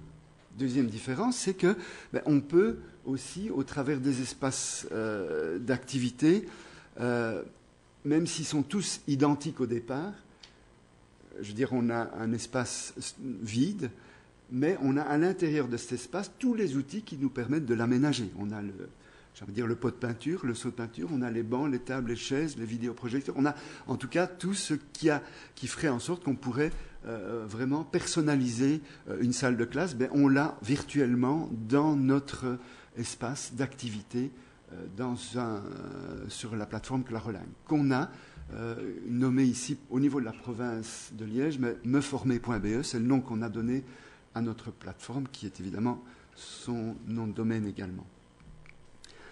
Alors, je viens, une autre caractéristique aussi, pour les espaces d'activité, contrairement aux classes qui sont un environnement fermé, et j'en ai touché un mot tout à l'heure, c'est qu'il est possible d'échanger entre les espaces d'activité. Je vous ai dit tout à l'heure qu'il y avait possibilité au niveau de la plateforme de créer 3 types de profils, au moins. Au niveau des espaces d'activité, 2 rôles. Hors de ces 3 profils et de ces 2 rôles, nous, ce qu'on a fait, c'est d'identifier, je dirais, 4 types d'utilisateurs de la plateforme. On va avoir les administrateurs, les gestionnaires au niveau de la plateforme, et au niveau de l'espace d'activité, il va y avoir les formateurs et les participants. Quels vont être leurs rôles au niveau de la plateforme? Eh bien, classiquement, évidemment, on imagine l'administrateur, c'est lui qui gère la plateforme, c'est lui qui va superviser les gestionnaires aussi, qui va former les gestionnaires. Et au niveau de la plateforme, pour une question évidemment de pérennité, de continuité dans le service, il faut au moins 2 administrateurs. Idéalement, il en faut 3 ou 4 probablement, qui ont pas nécessairement le même profil. Il faut des administrateurs qui vont être plutôt informaticiens, d'autres plutôt pédagogues, d'autres peut-être plutôt administratifs. Et donc c'est important d'avoir des compétences variées, à mon avis, au niveau des profils des administrateurs. Les gestionnaires, ce sont des personnes qui, au niveau de chacune des écoles et services, il y en aura 2 ou 3 également pour une question de pérennité et continuité de service, c'est eux qui vont gérer vraiment, concrètement, leur école et leur service sur la plateforme Connect, meformer.be, en ce qui nous concerne. Et ces gestionnaires, bon, c'est également eux qui vont être chargés, je dirais, de faire le suivi des formateurs. Donc c'est eux qui vont former les formateurs à l'utilisation. Donc on a comme ça une structure un peu pyramidale, mais qui nous permet effectivement d'étendre l'utilisation progressivement. Là, on est en phase pilote, hein, mais d'étendre progressivement l'utilisation de Claroline Connect au département formation. Actuellement, ce que nous avons fait, on a vu les gestionnaires, donc on a entre 20 et 25 gestionnaires d'écoles et de services. Pour l'instant, on les a réunis tous en 2 ou 3 séances et ils ont été amenés à utiliser concrètement la plateforme, donc qu'ils se fassent une idée, qu'ils se fassent la main sur la plateforme. Dans un second temps, pour l'instant, on est en train de les revoir école par école, service par service, pour déterminer comment eux, dans leur école et dans leur service, ils vont gérer leurs utilisateurs, leurs formateurs, leurs espaces d'activité. Alors, avant d'aller plus loin et de vous montrer 2 exemples qui montrent très très concrètement aussi l'agilité, je dirais, de Claroline Connect, je voudrais faire une petite parenthèse sur l'enseignement, puisqu'à la province de Liège, ici nous sommes venus à 2 à cette conférence. Il y a ma collègue Perrine Fontaine qui travaille à l'enseignement de la province de Liège. Et donc, à l'enseignement de la province de Liège, on a une plateforme qui s'appelle École Virtuelle. Au départ, c'est la plateforme de la haute école. La haute école, pour les Français, c'est tout ce qui se situe au-dessus de bac et qui n'est pas universitaire. Et la haute école donc, a sa plateforme qui existe déjà depuis, je pense, 2001, qui est une plateforme faite maison, et au départ, qui était une plateforme extrêmement administrative. Alors, de cette origine, je dirais, elle en garde des traces, c'est-à-dire que l'aspect pédagogique est moins développé. Et donc, ce qui nous a semblé intéressant, c'est de pouvoir éventuellement réaliser des connexions entre plateformes pour faire en sorte que on puisse compléter les outils qui se trouvent dans l'école virtuelle avec des outils qui se trouvent dans Claroline Connect. Donc l'idée, et il y a 2 ans, on a déjà réalisé un premier rapport avec les responsables de l'école virtuelle pour se dire, voilà, là où Claroline, à l'époque c'était Claroline version 1, mais bon, maintenant on est à Claroline Connect, là où Claroline Connect propose des outils qui ne sont pas dans l'école virtuelle, on va les intégrer, on va faire un lien d'une manière ou d'une autre. Alors, ce qui veut dire que, par exemple, des outils comme Wiki, blog, évaluation par les pairs, parcours d'apprentissage, création d'un cours ou d'un site web, tout ce type d'outils qui ne se trouvent pas sur l'école virtuelle pourraient se trouver, on pourrait les joindre, je dirais, à l'école virtuelle via Claroline Connect. Mais en réalité, cette manière de faire, et plus on avance dans notre connaissance de Connect, plus on se rend compte que c'est assez restrictif et qu'en réalité, la qualité, je dirais, de Claroline Connect, ce n'est pas tant cette panoplie d'outils qui est intéressante, mais ce n'est pas ça qui fait vraiment sa spécificité, c'est plutôt vraiment la manière dont elle permet l'échange, le partage et la collaboration. Et donc, ce qui nous semble vraiment intéressant, c'est de pouvoir, au-delà des fonctionnalités de Claroline Connect, c'est vraiment de partager la philosophie de Claroline Connect, donc de permettre vraiment à des enseignants, à des étudiants de vraiment être connectés sur Claroline Connect et pas uniquement l'outil blog ou l'outil wiki. Alors je terminerai avec 2 exemples concrets qui nous montrent l'agilité, je dirais, de Claroline Connect et qui vient de la rencontre qu'on a faite avec les gestionnaires. Les gestionnaires des écoles et des services, ils avaient des questions. Ils disaient, moi, ici, le service de la guidance, ils m'ont dit, la guidance, c'est une coordination d'un ensemble de services. On a 3 services. On a le service centre de promotion à la santé, on a les espaces tremplins qui sont des services d'accrochage scolaire, et on a les PMS, c'est les centres psychomédico-sociaux. Et on voudrait, dans un seul espace d'activité, qu'ils puissent avoir accès chacun à des répertoires auxquels ils auraient accès eux et pas leurs voisins du service de la guidance. C'est-à-dire que Tremplin, par exemple, on souhaite qu'il ait un répertoire, mais dans lequel ne va pas pouvoir aller celui qui travaille dans les centres psychomédico-sociaux ou dans le service de promotion à la santé. Eh bien, il y a un outil très simple. qui est, tout à l'heure je vous ai dit qu'on pouvait créer des rôles, que quand je vous ai décrit les rôles, c'était, je vous en ai décrit 2, mais en fait il y en a plus, on peut en créer autant qu'on veut, dans un espace d'activité. Je vais créer un rôle, ici je l'ai appelé tremplin, et j'ai une petite case, cocher, créer un répertoire, je valide, et automatiquement, je peux affecter un certain nombre d'utilisateurs de mon espace d'activité. Quand je les inscris, je vais dire, votre rôle, ce sera tremplin. Et automatiquement, ils auront accès à l'espace tremplin, ici, mais pas à l'espace PMS et pas à l'espace PSE. L'espace commun est un espace forcément qu'ils verront tous. Autre exemple d'utilisation, c'est l'école d'aide médicale urgente a comme mission de former les ambulanciers à une nouvelle disposition en matière d'oxygénothérapie. Donc avant, quand quelqu'un faisait un arrêt respiratoire, on lui mettait le masque et on y allait avec l'oxygène. Et de toute façon, c'est pas très cher l'oxygène, on y allait. Et en fait, ça cause des problèmes. C'est pas si bon que ça.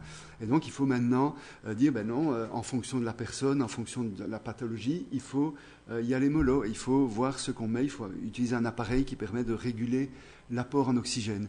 Et ils doivent former les 2000 ambulanciers de la province de Liège à cette nouvelle disposition.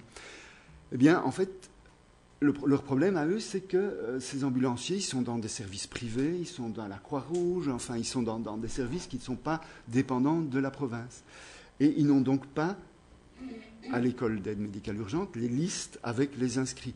Donc, il faut leur permettre de s'inscrire de manière publique. Et en fait, on peut très bien créer la possibilité, dans un espace d'activité, permettre l'inscription publique à un espace d'activité seul et pas à l'ensemble de la plateforme.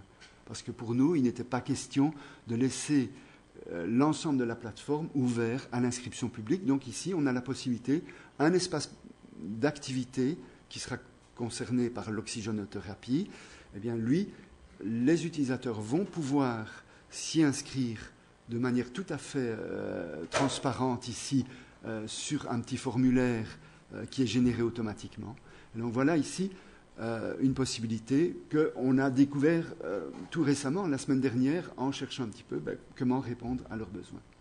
Et donc je terminerai par effectivement le fait que j'espère avoir montré cette agilité. En tout cas, nous, on est en phase de déploiement. C'est un projet, ça reste un projet, mais on est en tout cas actuellement vraiment intéressé, plus qu'intéressé, on est vraiment enthousiaste, je dirais, par l'utilisation de ces outils. On essaye de transmettre cet enthousiasme à nos gestionnaires, mais en fait, il n'y a pas trop de problèmes. Quand on leur montre la plateforme, on sent vraiment qu'ils disent « Waouh, ah oui, on peut faire tout ça ». Et le défi sera peut-être de se dire est-ce qu'on va pouvoir, comment est-ce qu'on va gérer la progression? Il faut y aller progressivement, par projet. Et voilà, on arrivera, je pense, d'ici septembre, à pouvoir vraiment étendre cette plateforme à l'ensemble de nos utilisateurs. Alors, je vous remercie pour votre attention et je suis à votre disposition pour les questions. Voilà, Jean, tu transmets très bien ton enthousiasme par rapport à Caroline Connect. Est-ce qu'il y a des questions? Oui.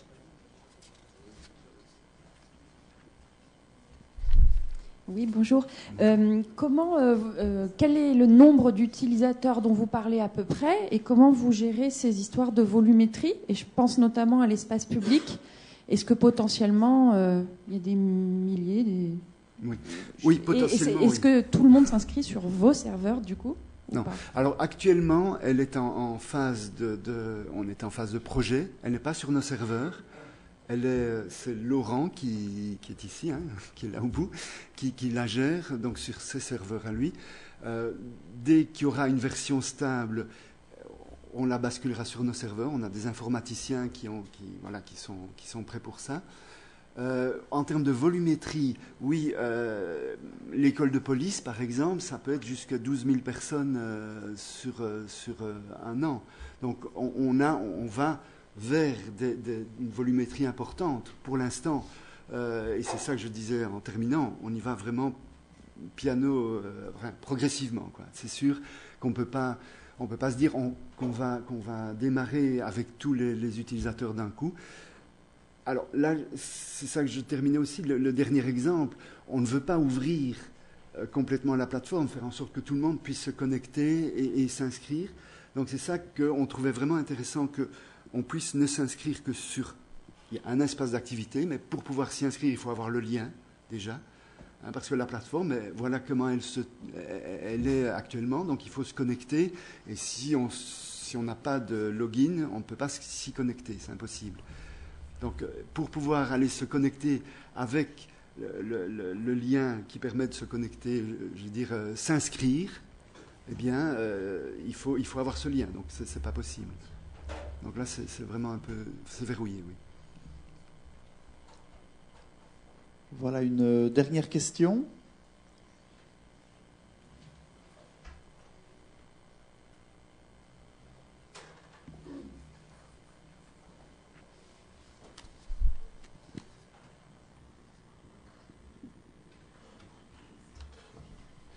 Ma question concerne un aspect organisation. Je vois un pouvoir organisateur qui obtient en fait une grande transparence, une grande complexité d'activités différentes.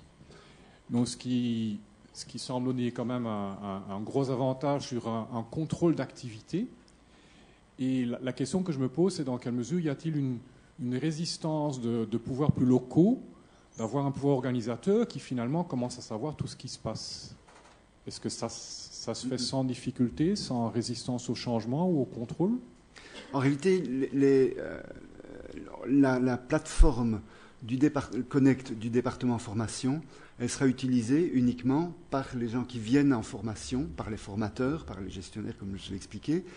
Mais les pouvoirs locaux, donc les communes par exemple, typiquement, ce sont les pouvoirs locaux qui se trouvent en dessous de la province, hein, si on pense organisation politique, eux n'ont pas un accès, ne sont pas amenés à devoir l'utiliser, si ce n'est quand ils envoient des personnes en formation.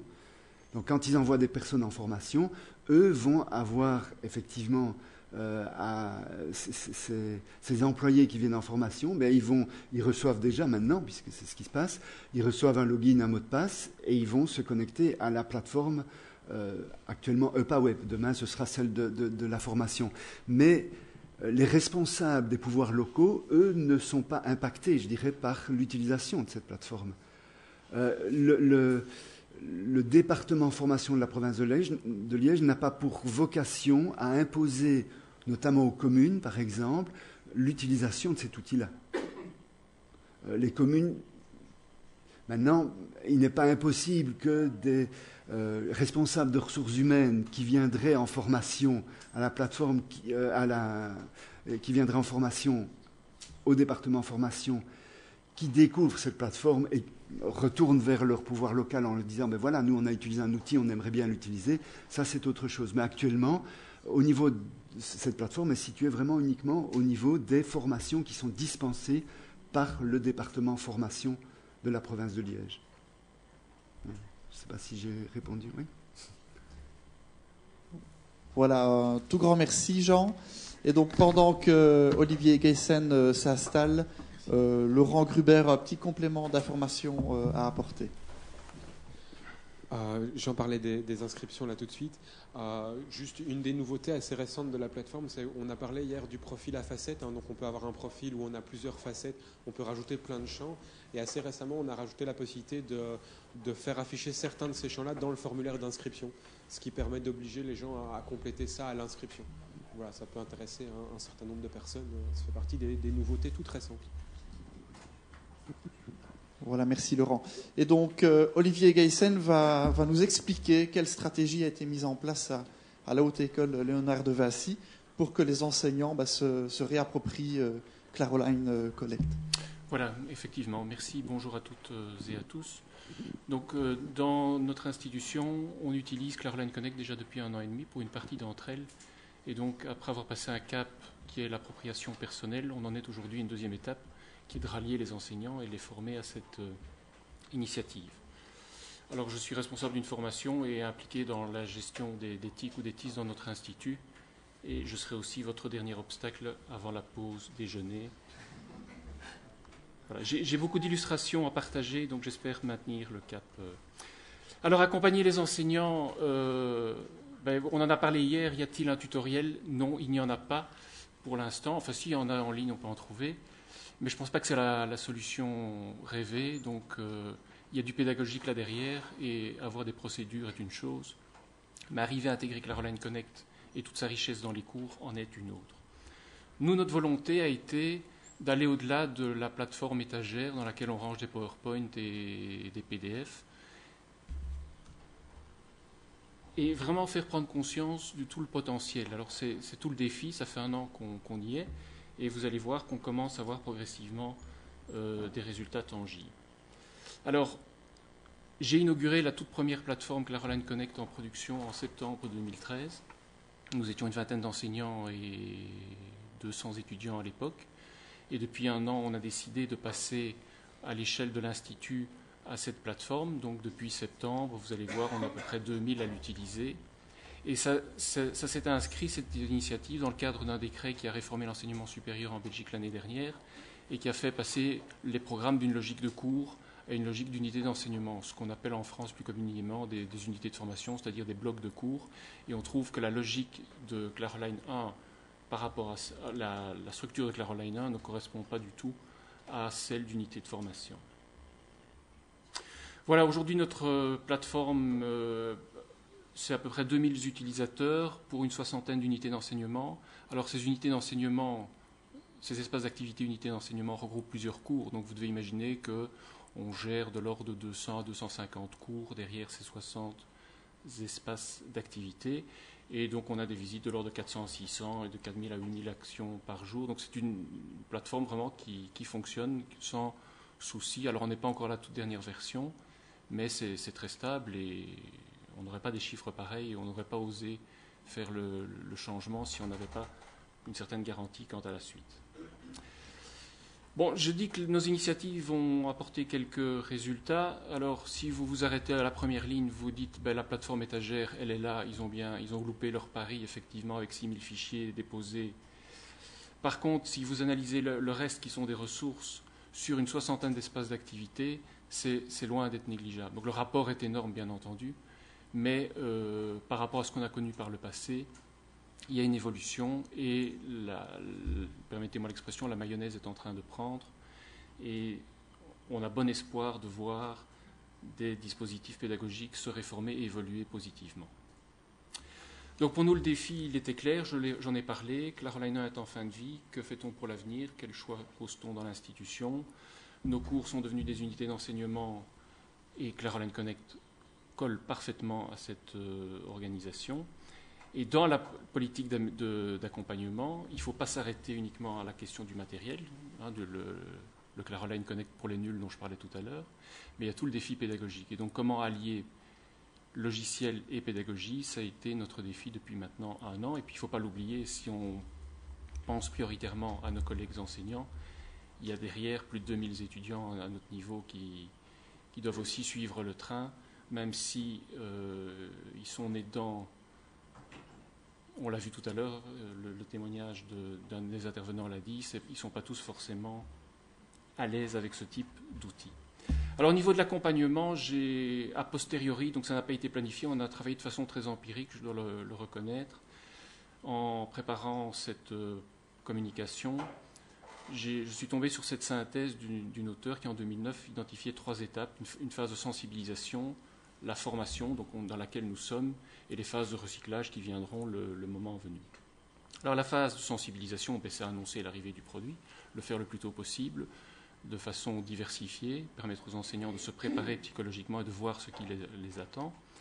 Quant à la phase de formation dans laquelle on est, je me suis permis de la diviser en 2 parties. La prise en main, donc les fonctionnalités de base, comment se connecter, comment déposer un document, comment interagir avec ses étudiants, etc. Et puis, progressivement, mettre en place des phases de perfectionnement avec les fonctionnalités avancées, les parcours, etc. Ce n'est pas lors des premières semaines d'utilisation qu'on va se lancer dans la mise en place de parcours qui demandent un peu plus de temps et de maturation. Alors, élaborer un plan de formation a aussi son intérêt. Alors, je l'ai aussi fait a posteriori, je le reconnais. Et donc, j'ai identifié 10 initiatives que nous avons prises depuis un an, que je vais vous présenter tour à tour maintenant, certaines plus en détail que d'autres. La phase de présentation, de sensibilisation qui a commencé en mai-juin de l'année dernière, avec des bandes annonces et un espace vitrine que je vais vous montrer.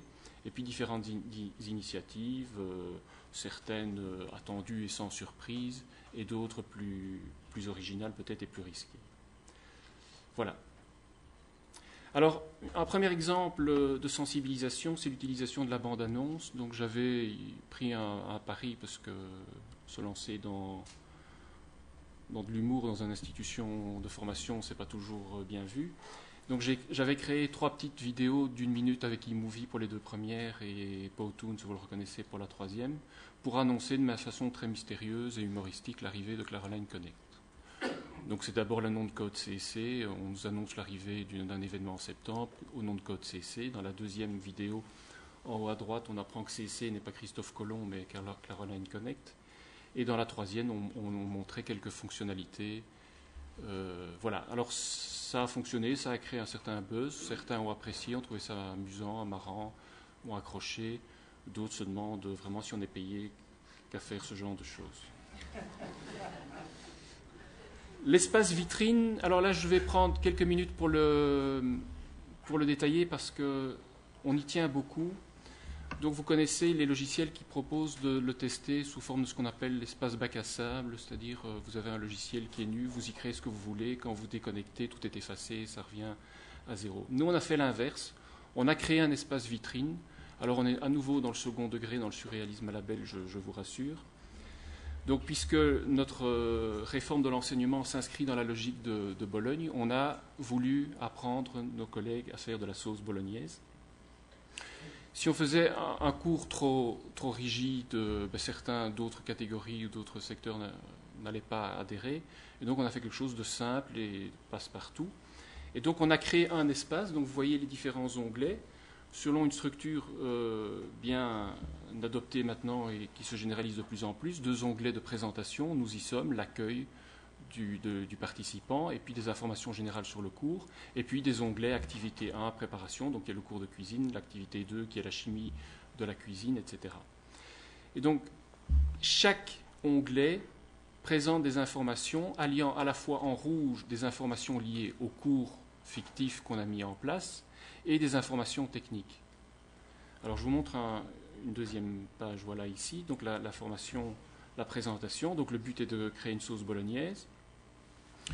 Et donc on a rajouté une image, et au-dessous, je cache l'information, parce que ce n'est pas évident que tous nos collègues aillent illustrer leur document d'illustration. On dit voilà, si vous voulez rajouter une image, cliquez à cet endroit-là, et vous êtes renvoyé par ailleurs. Donc on a un cours qui articule les dimensions, le projet pédagogique entre guillemets est très relatif ici, avec des considérations techniques. Voilà ce qu'on peut faire à l'état de nos connaissances. Donc c'est une réalisation qui date d'il y a un an.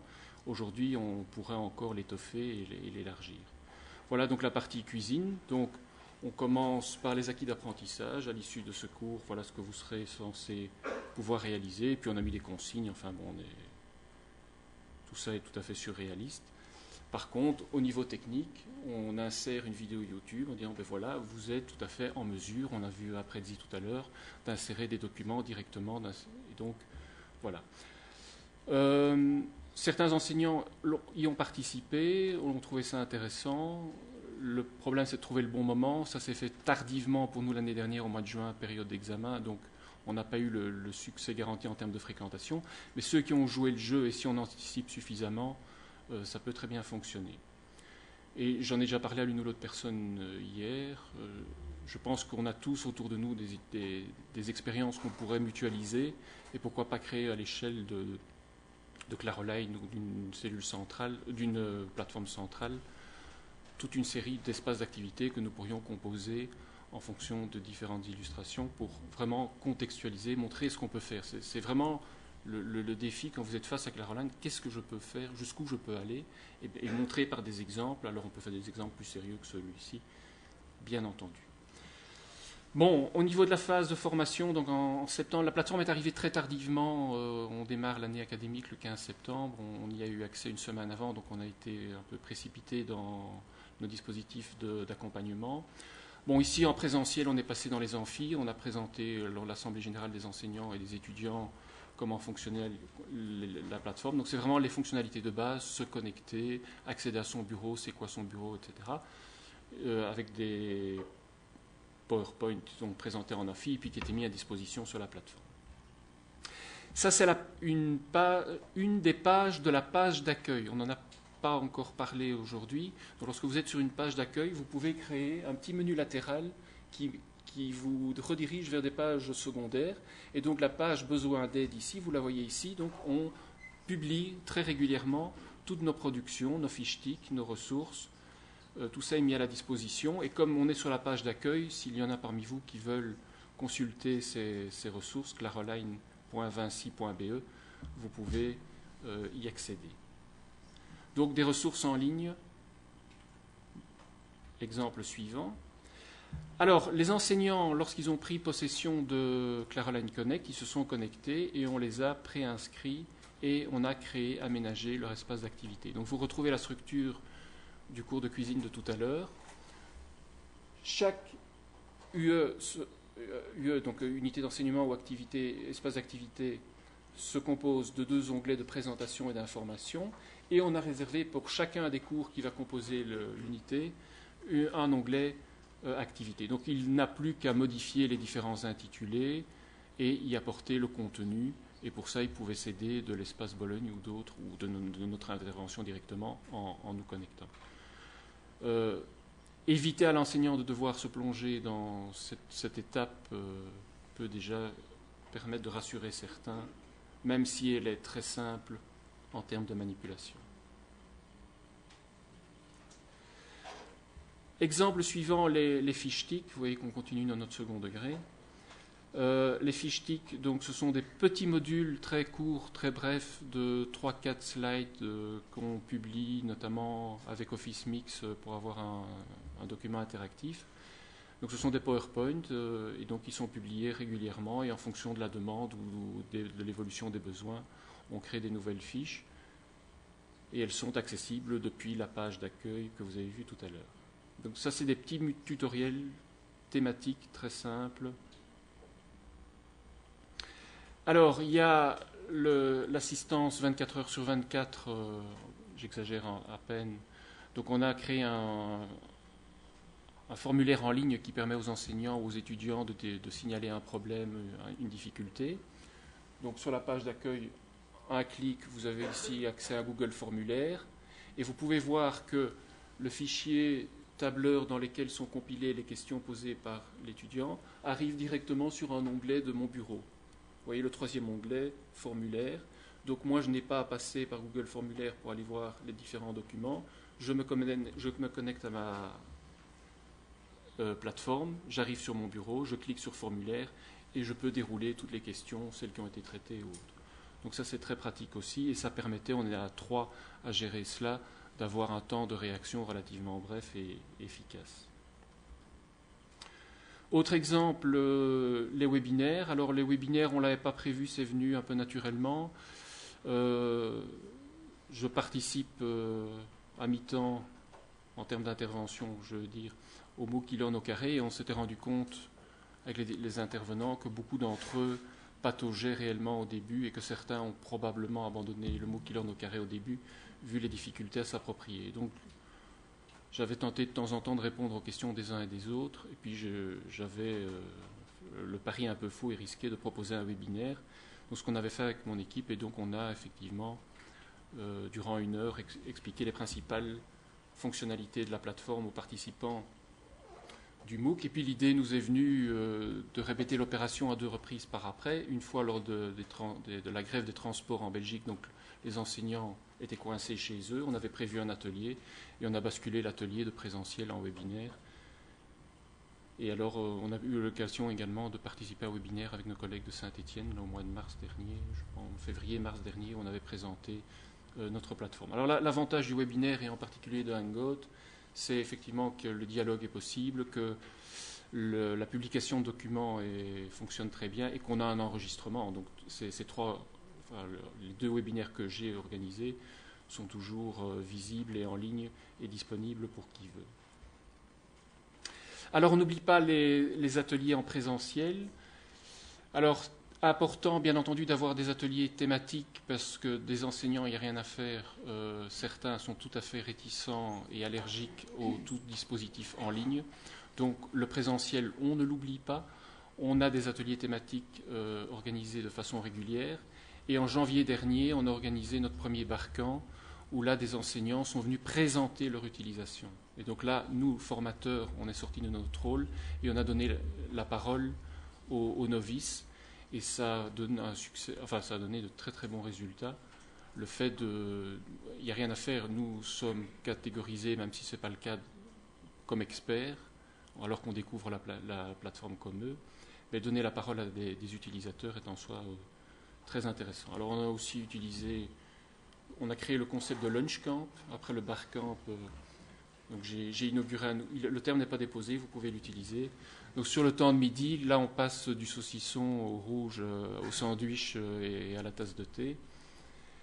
Où effectivement, sur une période très courte, un seul atelier organisé, vient qui veut, comme il l'entend, et donc il y a un partage d'expérience. On lance une discussion, on présente 2-3 dias et puis on partage ensemble.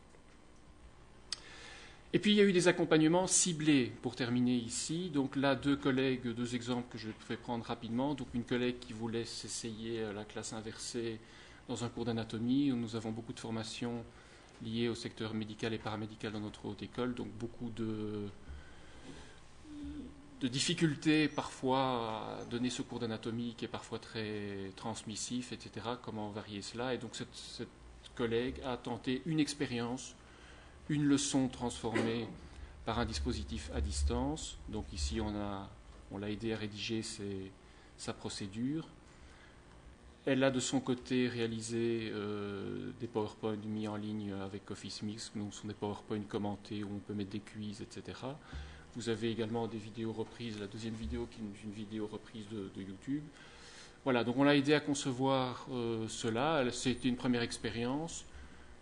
Toute la partie à distance a été très intéressante. Maintenant, la difficulté dans la classe inversée, c'est de bien articuler la distance et la présence. Et là, effectivement, de son évaluation qu'elle a tirée, il y a encore à ce niveau-là des progrès à mettre en œuvre. Un dernier exemple ici, c'est une collègue qui, elle, donnait un cours d'éducation à la santé, aussi très transmissif, et puis qui s'est dit, mais pourquoi pas utiliser l'outil bloc de Claroline Connect pour mettre les étudiants au travail.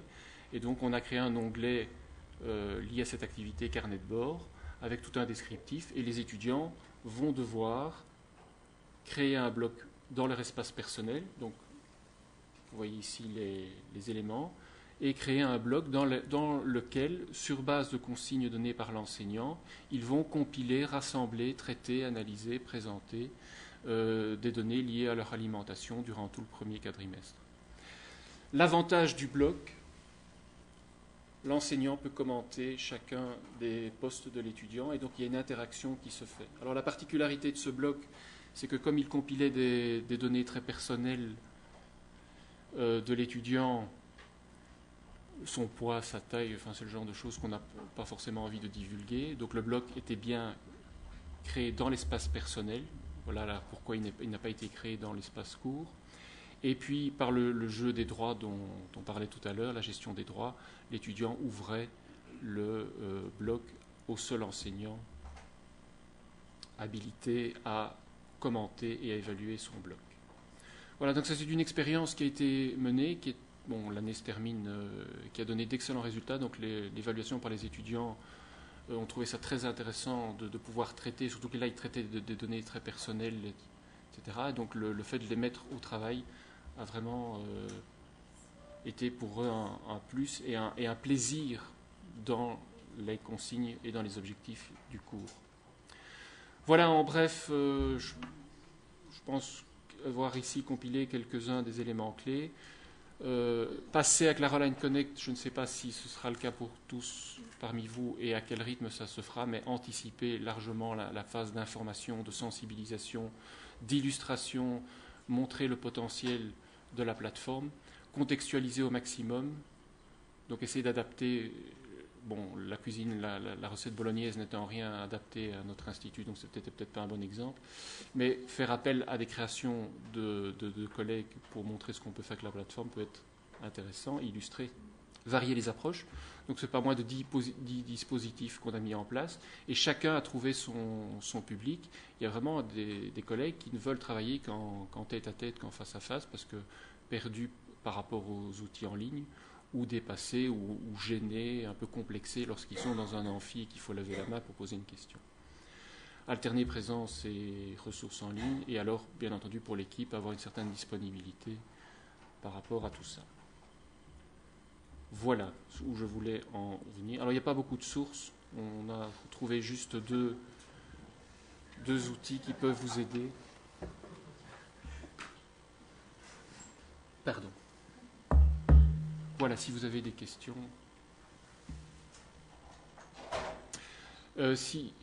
Rapidement, j'ai pas fait de démonstration en direct de ces ressources, donc si certains veulent parmi vous voir les ressources, donc je suis présent jusque demain midi, si on me laisse accès au colloque jusque-là.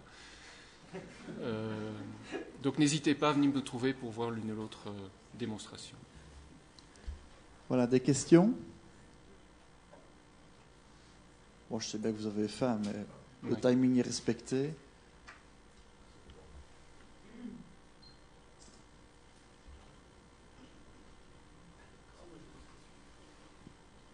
Sinon, j'allais en poser une, mais...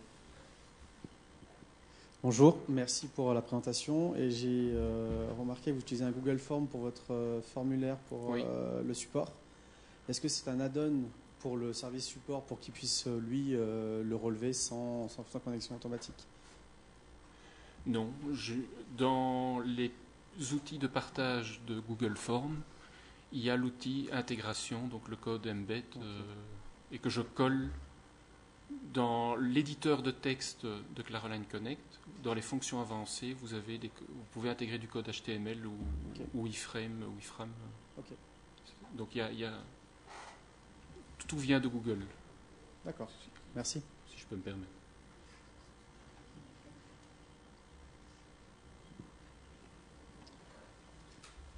Une dernière question avant d'aller manger.